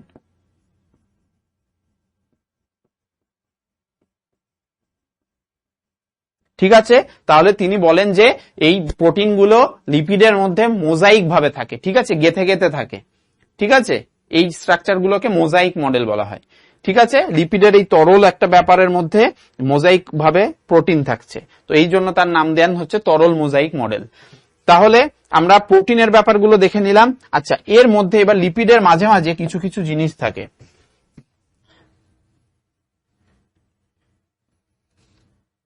লিপিডের মাঝে মাঝে এরকম কিছু কিছু জিনিস থাকে, এগুলোকে কি বলা হয়, এগুলোকে বলা হয় কোলেস্টেরল। কোলেস্টেরল, কোলেস্টেরল আমরা জানি এক রকমের লিপিডই হয়। ঠিক আছে, কিন্তু এটা কি করে, এই মেমব্রেনটাকে একটা ফ্লেক্সিবিলিটি দেয়। ঠিক আছে, আচ্ছা এইবার আমরা এই যে লিপিডের ব্যাপারটা পড়লাম, তো লিপিডটাকে আমরা কিভাবে দেখছি, লিপিডটাকে আমরা একটা যদি বড় করে দেখি তো এইরকম একটা পোর্শন দেখছি, এইটা দেখো, আর এইরকম দুটো টেল দেখছি, তাই না? তো এই যে পোর্শনটা, এই যে মাথা, এটাকে বলে হাইড্রোফিলিক হেড, হাইড্রোফিলিক বা পোলার হেড, পোলার হেড বোঝাচ্ছি। আর এই যে লেজগুলো, এগুলোকে কি বলছে? Hydrophobic tail, hydrophobic or non-polar tail, লেজ। এইবার এটা কেন তাহলে এরকম দুটো লেয়ার এইরকম ভাবে থাকছে, এর কারণটা বুঝতে পেরেছো? এই দেখো, এইটা যেহেতু এর হাইড্রোফিলিক বা পোলার হেড, এবার হাইড্রোফিলিক মানে এর বাইরে যেসব জলীয় ব্যাপারগুলো থাকছে প্রোটিনের বাইরে বা এর ভেতরের দিকে, সেগুলোতে একটা ফিলিসিটি থাকবে, একটা হাইড্রোফিলিসিটি বা পোলার ব্যাপারটা থাকবে, এই কারণে তারা সেই দিকটা থাকতে পারছে। কিন্তু যখন ফোবিক হবে, ফোবিক মানে আমরা ভয় পাই, ভয় পেয়ে আমরা কি করি? নন পোলার জিনিসগুলো কি গুটিয়ে যায় না? তো এই যে লেজগুলো, এদের যেহেতু এগুলো হচ্ছে নন পোলার বা হাইড্রোফোবিক, ভয় পায় জল দেখে বা জলীয় জিনিসপত্র দেখে, এই কারণে তারা কি করে? ভেতরের দিকে থাকে, আর মাথাগুলোকে তারা বাইরের দিক করে রাখে। ঠিক আছে, মাথাগুলো যেহেতু হাইড্রোফিলিক, তারা যেমন আমি হচ্ছে মানে সুইমফোবিক, ঠিক আছে, আমি সাঁতার ভয় পাই, তো সেই রকম আমি যেমন জল দেখলে আমি গুটিয়ে যাই, তো হাইড্রোফোবিক আমি, ঠিক আছে, জল দেখলে আমি গুটিয়ে যাই, মানে হচ্ছে আমি মানে মেইনলি সাঁতার কাটার জন্য বলছি, আমি সাঁতার জানি না এখন অব্দি। তো সেই ব্যাপারগুলো আমাদের এই লিপিডের ক্ষেত্রে, মানে এই যে টেলগুলো, এই টেলগুলোর ক্ষেত্রে কাজ করছে। এই কারণে তারা কি করছে? তারা ভেতরের দিকে থাকছে, তারা বাইরের দিকে থাকছে না। বাইরের দিকে কিগুলো রেখেছে? মাথাগুলোকে রেখেছে। সেই মাথাগুলো হচ্ছে হাইড্রোফিলিক বা পোলার হেড। তাহলে এইগুলো হচ্ছে আমাদের পোলার হেড, হাইড্রোফিলিক, আর এইগুলো হচ্ছে আমাদের কি? হাইড্রোফোবিক বা নন পোলার টেল। ক্লিয়ার? কোলেস্টেরল থাকছে। আচ্ছা, এরপর আমাদের কি থাকছে? কার্বোহাইড্রেট থাকছে, আমি বলেছিলাম। তো কার্বোহাইড্রেট কিভাবে থাকছে? কার্বোহাইড্রেট এই লিপিডের গায়ে যদি এরকম ভাবে ধরো কার্বোহাইড্রেট থাকে, তাহলে সেটাকে কি বলা হয়? গ্লাইকোলিপিড বলা হয়। এটাকে কি বলা হবে? গ্লাইকোলিপিড। আর এই সেম কার্বোহাইড্রেটটা যদি আমাদের এরকম প্রোটিনের গায়ে থাকে, ধরো এরকম ভাবে, তাহলে এটাকে আমরা কি বলবো? এটাকে আমরা বলবো গ্লাইকোপ্রোটিন। ঠিক আছে, এবং এই যে প্রোটিনগুলো, মেইন প্রোটিনগুলো, এগুলো হচ্ছে ফসফোপ্রোটিন এবং এগুলো হচ্ছে ফসফোলিপিড। ঠিক আছে, আচ্ছা, এবার তাহলে বহিস্থ প্রোটিন বা এগুলো পরিধিস্থ প্রোটিন কিন্তু বাইরের দিকে থাকছে, লিপিডের মধ্যে গেঁথে থাকছে না। লিপিডের মধ্যে যেটা গেঁথে থাকছে সেটা হচ্ছে ইন্ট্রিনসিক প্রোটিন বা অন্তস্থ প্রোটিন। ক্লিয়ার? তাহলে পুরো ব্যাপারটা ক্লিয়ার। আমরা তাহলে দেখে নিয়েছি যে প্রোটিন থাকছে, লিপিড থাকছে, কার্বোহাইড্রেট থাকছে, সবই থাকছে। এবং এর মধ্যে তাহলে কি পরিমাণে থাকছে? যে লিপিডটা, সেই লিপিডটা কি পরিমাণে থাকছে? লিপিড থাকছে, ধরো এটা এক কালার হয়ে গেলে বোঝা যাবে না।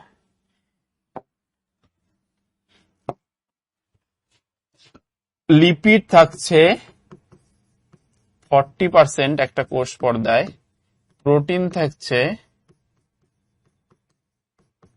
50%, আর বাকি যেগুলো থাকছে বা কার্বোহাইড্রেট যদি বলি, তাহলে সেটা আমাদের মোটামুটি 10%-এর মতো থাকছে। এই হচ্ছে আমাদের উপাদান একটা কোষ পর্দার। মাথায় থাকবে নাকি জোর করে মাথায় রাখতে হবে? দেখো, তাহলে আমরা দেখে নিয়েছি কি কি দিয়ে একটা সেল মেমব্রেন গঠিত, এবং এই যে মডেলটা, এই মডেলটাই আমাদের কিন্তু অতি পরিচিত, এবং সেটা সবচেয়ে গ্রহণযোগ্য মডেল, সেটা হচ্ছে ফ্লুইড মোজাইক মডেল। কি বললাম? সবচেয়ে গ্রহণযোগ্য মডেল।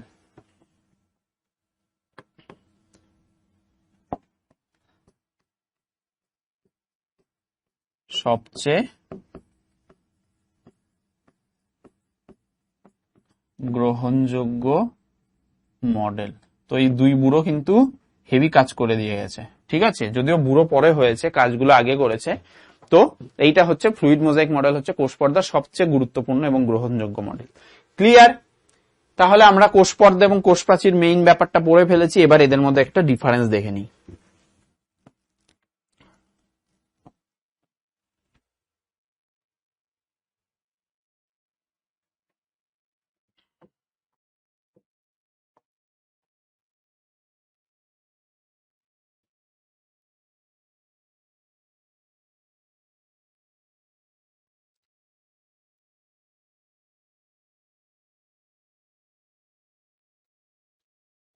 এটা আমার টানতে গিয়ে একটু বাঁকা হয়ে যায়,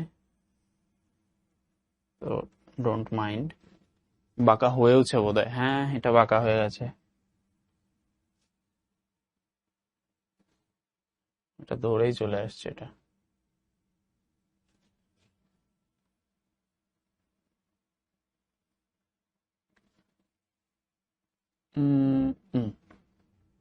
ঠিক আছে, এটা রিলেটিভলি ঠিক আছে, এটার এই সাইডটা বাঁকা আছে।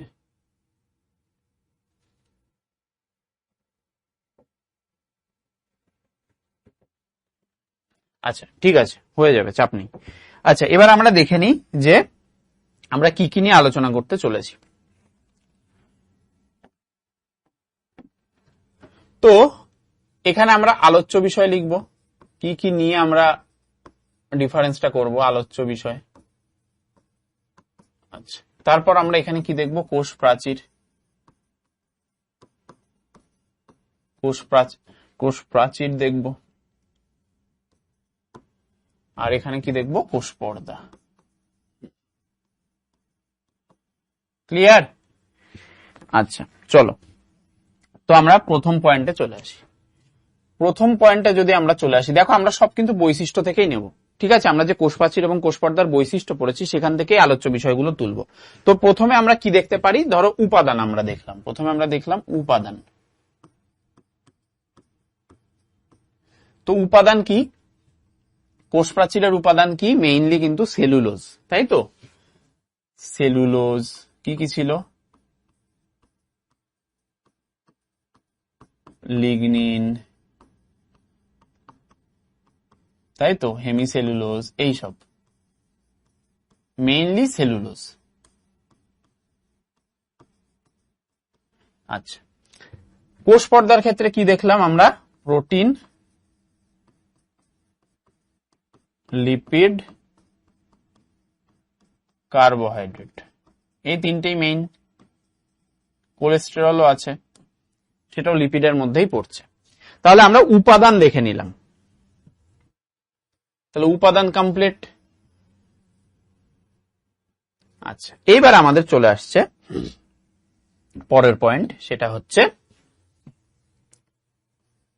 সেকেন্ড পয়েন্ট, হচ্ছে কোষ প্রাচীর কাদের দেখা যায় আর কোষ পর্দা কাদের দেখা যায়। তাহলে কি বলবো আমরা, এটার আলোচ্য বিষয়টা কি বলবো, অবস্থান। অবস্থানের থেকে আরেকটা ওয়ার্ড ছিল মাথায় আসছে না। অবস্থান হচ্ছে কোষ প্রাচীর কোথায় অবস্থান করে, কোষ প্রাচীর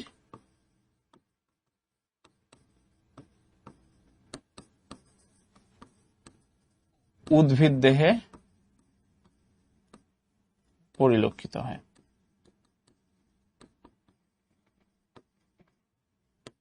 ক্লিয়ার?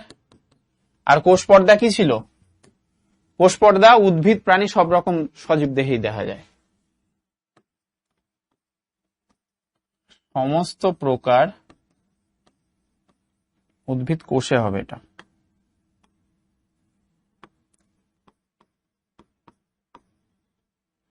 সমস্ত প্রকার সজীব কোষে, তাই তো, সেটা উদ্ভিদ প্লাস প্রাণী পরিলক্ষিত হয়।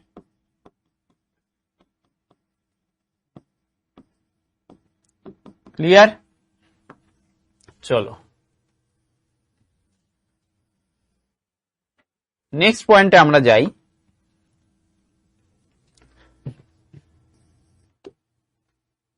প্রকৃতি। কোষ প্রাচীর কি ধরনের প্রকৃতির, মানে কি প্রকৃতির, জড় না জীব, জড়, তাই তো? তাহলে কোষ প্রাচীর হচ্ছে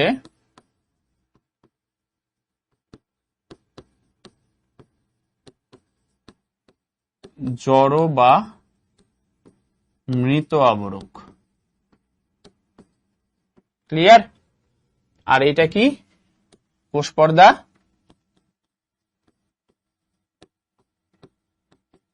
সজীব আবরণী। ক্লিয়ার? আমাদের তিনটে পয়েন্ট কমপ্লিট। এরপর আমরা কি আসব, এরপর আমরা 4 নম্বর পয়েন্টে কি দেখব, যে কোষ প্রাচীর এবং কোষ পর্দার যে ব্যাপারটা সেটা কি হচ্ছে, কোষ প্রাচীর হচ্ছে কি হচ্ছিল যে মাথায় আস্তে আস্তে ভুলে যাচ্ছি। আচ্ছা, কোষ প্রাচীর আর কোষ পর্দা তো। আচ্ছা চলো এর পরিবহন পদ্ধতি দেখে নিই। পরিবহন পদ্ধতি, তো পরিবহন যে পদ্ধতি কোষ প্রাচীরের ক্ষেত্রে কি, এটা কি ধরনের আবরক, এটা হচ্ছে ভেদ্য আবরক, তাই তো, এটা হচ্ছে ভেদ্য আবরক। মানে কি, দ্রাব ও দ্রাবক বা সমস্ত প্রকার দ্রাব ও দ্রাবক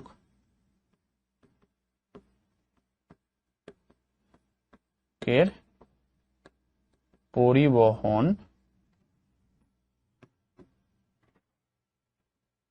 সম্ভব। ক্লিয়ার? তাহলে এটা ভেদ্য আবরক কোষ প্রাচীর। আর কোষ পর্দা কি, কোষ পর্দা হচ্ছে প্রভেদক ভেদ্য আবরণী দ্বারা তৈরি।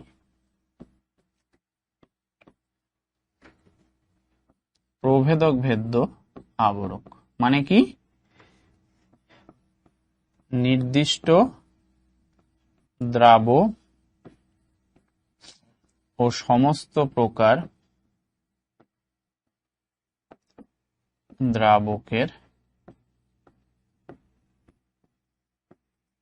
পরিবহন সম্ভব। ক্লিয়ার? প্রচুর লেখা যায়, দেখো আরো অনেক লেখা যায়, অনেক, শেষ করতে পারবে না ডিফারেন্স লিখে।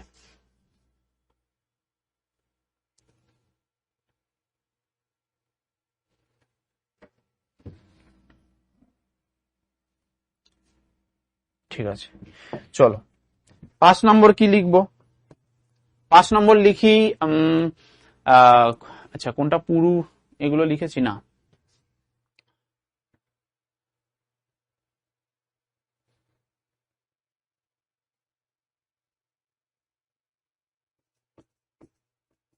গঠন। 5 নম্বর হচ্ছে কোষ প্রাচীর কি হয়,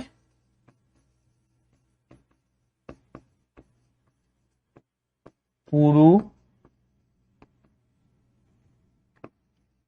ও দৃঢ় হয়, তাই তো।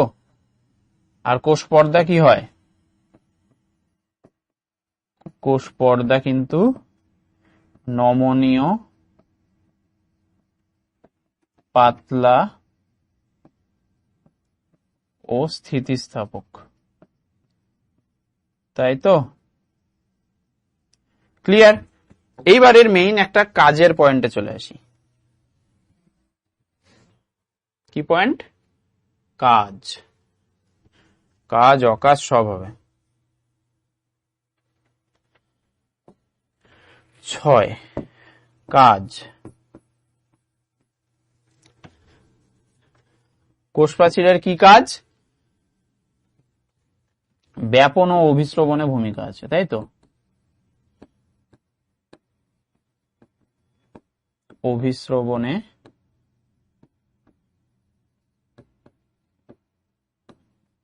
ভূমিকা আছে, এছাড়াও যান্ত্রিক প্রতিবোধক হিসেবে কাজ করে, সেলের যান্ত্রিক প্রতিরোধক হিসেবে কাজ করে,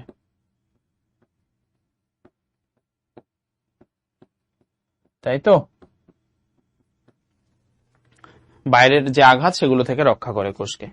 আর এটার কি, কোষ পর্দার ক্ষেত্রে কি হবে, কোষ পর্দার ক্ষেত্রে হচ্ছে এর শুধুমাত্র ব্যাপনের মাধ্যমে কাজ করে,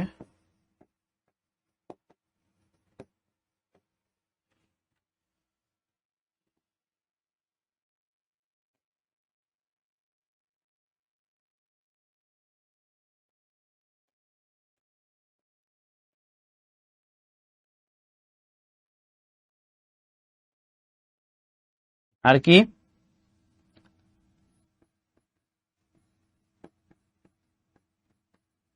প্রোটোপ্লাজমীয় সজীব বস্তুগুলোকে রক্ষা করে, মানে অর্গানেলস এবং ধাত্র।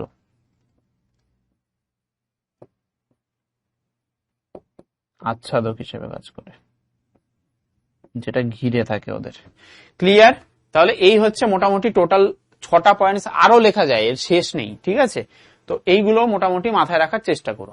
আচ্ছা, বইতে আরো কম আছে, আমি তাও কয়েকটা বেশি দিয়ে দেখিয়ে দিলাম। আচ্ছা, এবার আমরা চলে আসি আমাদের এই যে সাইটোপ্লাজম এবং তার মধ্যে যে অর্গানেলস, তো মেইনলি সাইটোপ্লাজম ব্যাপারটা নিয়ে দেখি আমরা।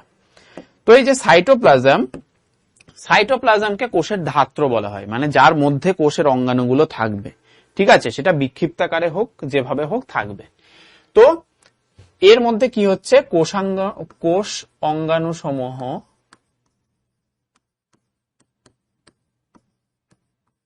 কি হচ্ছে, বিক্ষিপ্তাকারে অবস্থান করছে, ছড়িয়ে ছিটিয়ে থাকে।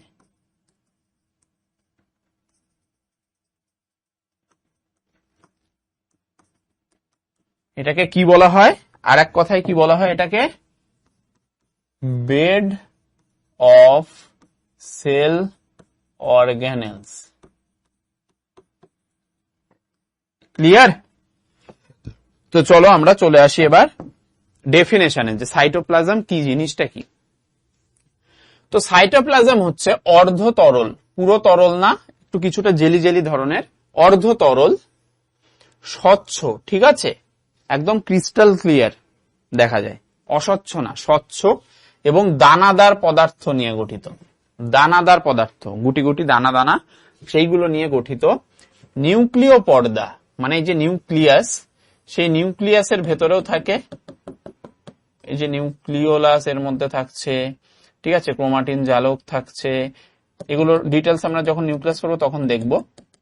এবং এই যে ধাত্রগুলো, এগুলো কিন্তু নিউক্লিয়াসের মধ্যেও থাকছে। ক্লিয়ার? এবং কার মধ্যে, নিউক্লিয় পর্দা এবং কোষ পর্দার মাঝে অবস্থান করে। তো এই যে নিউক্লিয়াস, তার যে পর্দাগুলো, ঠিক আছে, সেই যে পর্দা তার মধ্যেও কি থাকছে এবং কোষ পর্দার মাঝে থাকছে। ঠিক আছে, এইগুলো কিন্তু সাইটোপ্লাজম নামে পরিচিত। তো আমরা এখান থেকে কি কি বৈশিষ্ট্য দেখতে পারি। সাইটোপ্লাজম হলো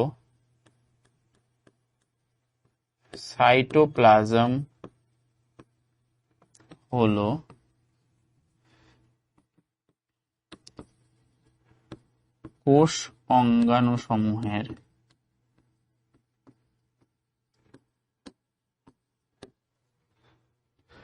ধারক, তাই তো, কোষ অঙ্গাণুগুলো ধারণ করে।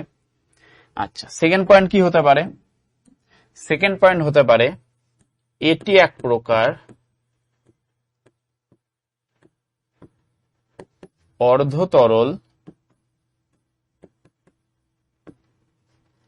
স্বচ্ছ ও দানাদার পদার্থ। আচ্ছা, এরপর এই যে দানাগুলো, সেগুলোতে কি থাকে, এটিতে বিভিন্ন প্রকার ম্যাক্রো ও মাইক্রো এলিমেন্টস থাকে।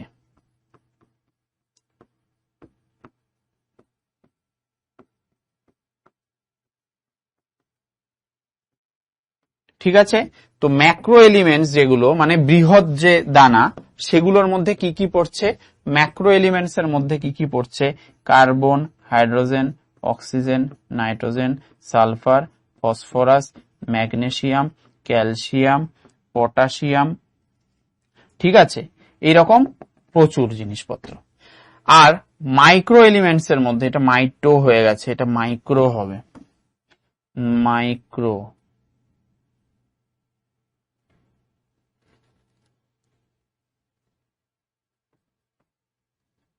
Micro elements. ঠিক আছে, লিখে দিই ঠিক করে।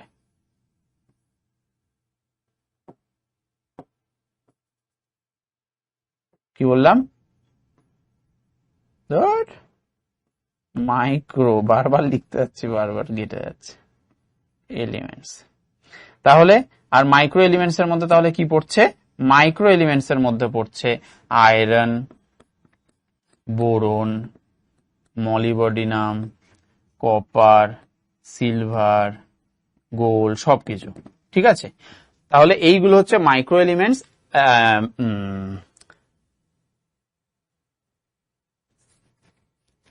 হ্যাঁ, এগুলো হচ্ছে ম্যাক্রো এলিমেন্টস আর এইগুলো হচ্ছে মাইক্রো এলিমেন্টস। মাইক্রো বা এটাকে আরেকটা নামে কি বলা হয়, এটাকে ট্রেস এলিমেন্টসও বলা হয়, ট্রেস। ঠিক আছে, ট্রেস এলিমেন্টস, ট্রেস এলিমেন্টসও কিন্তু বলা হয়ে থাকে। তো মলিবডিনাম এগুলো সবকিছু কিন্তু আমাদের ট্রেস এলিমেন্টস এর মধ্যে পড়ছে। আর মেইন এলিমেন্টস গুলো হচ্ছে এগুলো, মানে এগুলো বেশি পরিমাণে থাকছে, এগুলো থাকছে বাট কম পরিমাণে, সেগুলোকে আমরা মাইক্রো বা ট্রেস এলিমেন্টস বলছি। তো এইগুলো কিন্তু থাকে দানা তৈরি করার ক্ষেত্রে, এদের কিন্তু গুরুত্বপূর্ণ ভূমিকা আছে। আচ্ছা, এরপর কি হবে, সাইটোপ্লাজম। আর কি হতে পারে, যে নিউক্লিয় পর্দা কোষ পর্দার মাঝে অবস্থান করে, তাই তো। নিউক্লিয় পর্দা মানে একটা সেল যদি আমি আঁকি, এটা ধরো একটা সেল, তার মধ্যে এই যে নিউক্লিয়াস আছে, নিউক্লিয়াসের এগুলো পর্দা। ঠিক আছে, আর এইটা হচ্ছে কোষের পর্দা, এটা হচ্ছে কোষ পর্দা। আর এইগুলো কি, এগুলো হচ্ছে নিউক্লিয় পর্দা। ঠিক আছে, এইবার এর মধ্যে থাকছে তোমার সেল, এর মধ্যে তোমার হয়তো মাইটোকন্ড্রিয়া থাকলো, তাই তো। তারপর এন্ডোপ্লাজমিক রেটিকুলাম থাকলো, গলগি বডিজ থাকলো। ঠিক আছে, ভ্যাকুয়াল থাকলো, আরো বিভিন্ন রকম থাকলো। এবার এইগুলো কিসে থাকছে, এগুলো যেখানে থাকছে সেগুলোই তো আমাদের সাইটোপ্লাজম, এগুলোই তো আমাদের সাইটোপ্লাজম, তাই না। দেখো, নিউক্লিয়াসের মধ্যে যেটা বলেছিলাম সেগুলো সাইটোপ্লাজম, কিন্তু সেগুলোকে নিউক্লিয়াসের মধ্যে থাকার জন্য সেগুলোকে নিউক্লিওপ্লাজম বলা হয়, এগুলো পরে বলবো। ঠিক আছে, মাইটোকন্ড্রিয়ার ক্ষেত্রে সেটাকে ধাত্র বলা হয়, ম্যাট্রিক্স বলা হয়। কিন্তু লোকেশনটা এই যে বলেছে যে নিউক্লিয় পর্দা এবং কোষ পর্দার মাঝে অবস্থান করে, তার মানে আমাদের নিউক্লিয় পর্দা হচ্ছে এটা আর কোষ পর্দা হচ্ছে এইটা, তার মাঝেই তো এগুলোই তো সাইটোপ্লাজম না, এগুলো হচ্ছে আমাদের সাইটোপ্লাজম, সেটার কথাই বলা হচ্ছে। তাহলে কি বললাম, যে নিউক্লিয় পর্দা ও কোষ পর্দার মাঝে অবস্থান করছে।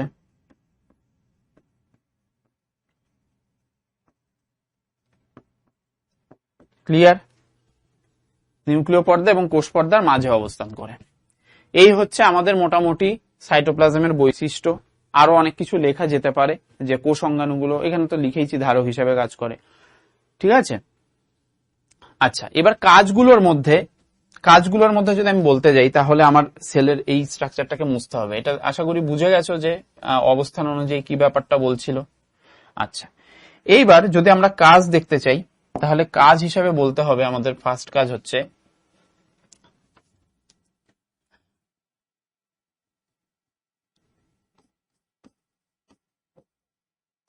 কোষের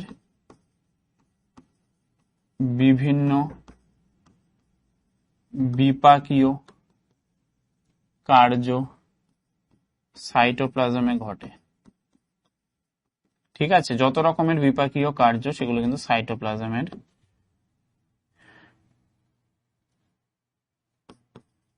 ঘটে। আচ্ছা, তারপর আরেকটা পয়েন্টস কি, যে কোষ অঙ্গাণু ধারণ করে, তাই তো। কোষ অঙ্গাণু ধারণ করে।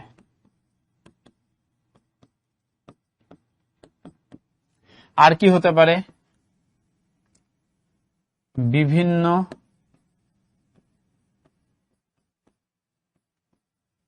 কোষীয় বস্তুর মধ্যে সমন্বয় সাধনেরও একটা মাধ্যম হিসেবে কাজ করে।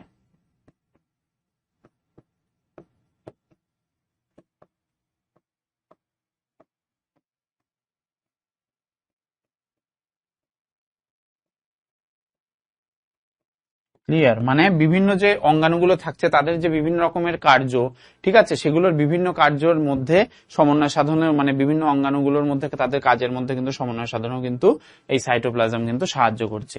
এইবার এই যে আমরা কোষ অঙ্গাণুগুলোকে দানাদার বলছি, তো কোষ অঙ্গাণু এই যে দানাদার ব্যাপারটা, সেটা বিভিন্ন রকম ভাবে হয়। ঠিক আছে, জাস্ট একটা সিঙ্গেল প্রসেসে কিন্তু হয় না, মানে সেটার বিভিন্ন রূপ, ঠিক আছে, তো এই কারণে বলছে সাইটোপ্লাজমের বিভিন্ন রূপ, যেমন কি যেটা আমরা বলছি দানাদার, তো গ্র্যানিউলার বা দানাদার টাইপের হতে পারে। আরো কি কি রকম হতে পারে? ফাইব্রিলার বা সূত্রাকার হতে পারে, রেটিকুলার বা জালকাকার হতে পারে, এবং অ্যালভিওলার হতে পারে। তো সেগুলো দেখতে কেমন হয় সেটা যদি আমরা একটু দেখি, তো গ্র্যানিউলার বা দানাদার যেটা, সেটার স্ট্রাকচার যদি আমি আঁকতে চাই,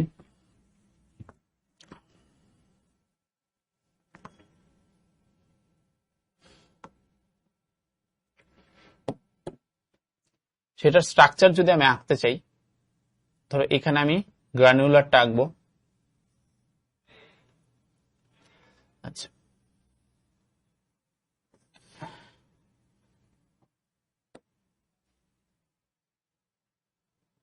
এইখানে আমি ফাইব্রিলার দেখাবো, এইখানে আমি জালকাকার দেখাবো, এবং লাস্টলি এইখানে আমি অ্যালভিওলার দেখাবো। ক্লিয়ার? এই চারটে জিনিসে আমি 4 রকম সাইটোপ্লাজমের গঠন দেখাবো। ধরো যেটা গ্রানুলার বা দানাদার, তো সেখানে বোঝাই যাচ্ছে যে এই রকম কিছু কম্পোনেন্টস থাকবে।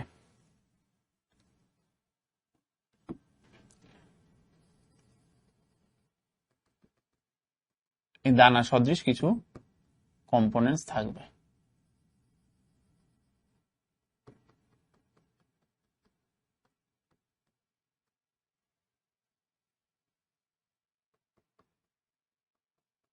ঠিক আছে, এই ধরনের সাইটোপ্লাজমকে কি বলবো? দানাদার সাইটোপ্লাজম। এবং এর মধ্যে কি থাকছে? নর্মাল যে স্ট্রাকচারটা সেই রকম। তো বোঝা গেছে কেন দানাদার বলছি, কারণ এইগুলো হচ্ছে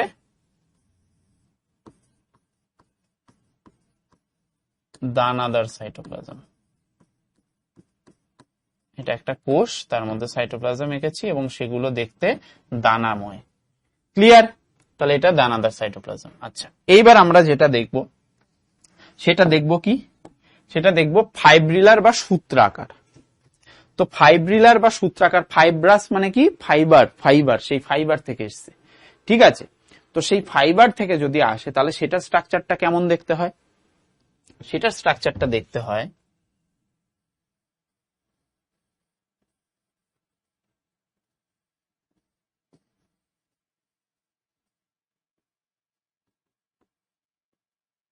বিভিন্ন ফাইব্রাস এরকম ভাবে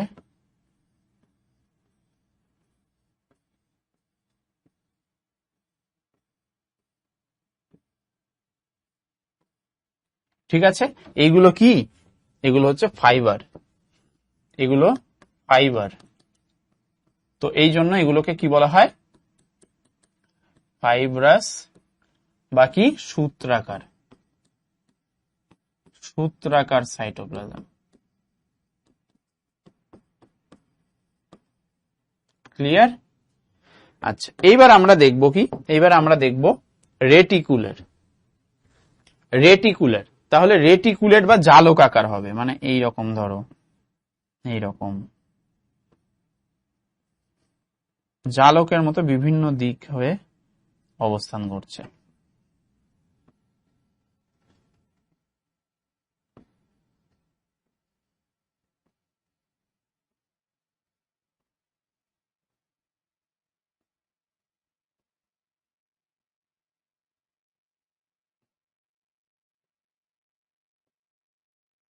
ঠিক আছে, তাহলে এগুলো কি?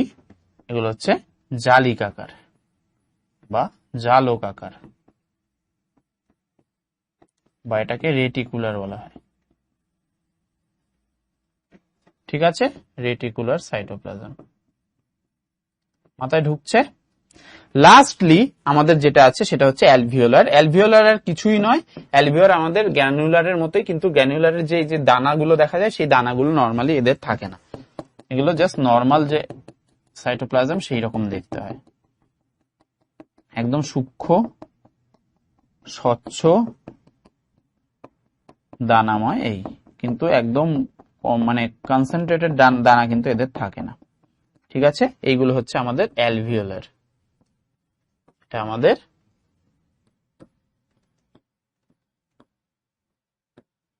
Alveolar cytoplasm. ক্লিয়ার? তাহলে আমাদের এই 4 রকমের সাইটোপ্লাজমের রূপ। কোন রকম কনফিউশন আছে? এই দুটোর মধ্যে অনেক সময় অনেকের কনফিউশন হয়ে যায়, বাট যখন ফাইব্রাস বলেছে তার মানে একটা ফাইবারের পুরো ব্যাপারটা থাকবে, আর রেটিকুলার বা জালকাকার হচ্ছে এইরকম দেখতে হয়। ক্লিয়ার? তাহলে আমরা কোন 3টে জিনিস পড়লাম? এখনো কোষ অঙ্গাণুর ভেতর ঢুকিনি। সাইটোপ্লাজম পড়লাম, তার মধ্যে এবার কোষ অঙ্গাণু থাকবে। এবার আমরা কোষ অঙ্গাণুতে ঢুকবো। মেইনলি আমরা বাইরের যে প্রোটেক্টিভ লেয়ার সেটাকে দেখলাম, কোষ প্রাচীর, কোষ পর্দা দেখলাম যেটা সজীব লেয়ার, এবং সাইটোপ্লাজম দেখলাম যেটা কোষ অঙ্গাণুগুলোর ধারক হিসেবে কাজ করে। তো এখানে দেখো আজকের পড়া রিলেটেড কিছু কোশ্চেন আছে। সেখানে বলেছে যে সাইটোপ্লাজমের ট্রেস এলিমেন্ট। ট্রেস এলিমেন্ট মানে আমরা কি বলেছিলাম? মাইক্রো। ঠিক আছে, মাইক্রো এলিমেন্ট গুলো কি কি? তো আমাদের মেজর এলিমেন্টস গুলো কি কি ছিল? সব আমগুলো ক্যালসিয়াম, পটাশিয়াম, ম্যাগনেসিয়াম এইসব, আর তার সাথে যেগুলো একদম ভৌত জিনিসপত্র যেমন carbon, hydrogen, nitrogen, oxygen, phosphorus এইসব। তো সেইগুলো বাদ দিয়ে দেখো তাহলে নাইট্রোজেন আছে, হাইড্রোজেন আছে, সোডিয়াম আছে। তাহলে এইগুলো হচ্ছে আমাদের কি? এগুলো হচ্ছে আমাদের মেজর এলিমেন্টস বা ম্যাক্রো এলিমেন্টস, তাই তো? এটাও ম্যাক্রো, এটাও ম্যাক্রো। শুধুমাত্র এইটা হচ্ছে আমাদের কি? মলিবডিনাম। তো মলিবডিনাম আমরা কোথায় পড়েছিলাম? ট্রেস এলিমেন্টটা পড়েছিলাম। দেখো এই যে মলিবডিনাম, এই যে মলিবডিনাম, তাহলে এটা আমাদের এই যে ট্রেস এলিমেন্ট। তাহলে মলিবডিনাম আমাদের ট্রেস এলিমেন্ট। তাহলে আমাদের অ্যান্সার হবে এইটা। ঠিক আছে। সেকেন্ড কোশ্চেন কি বলেছে? Magnesium pectate. তো আমরা বলেছিলাম যে কোষ প্রাচীরের গঠনে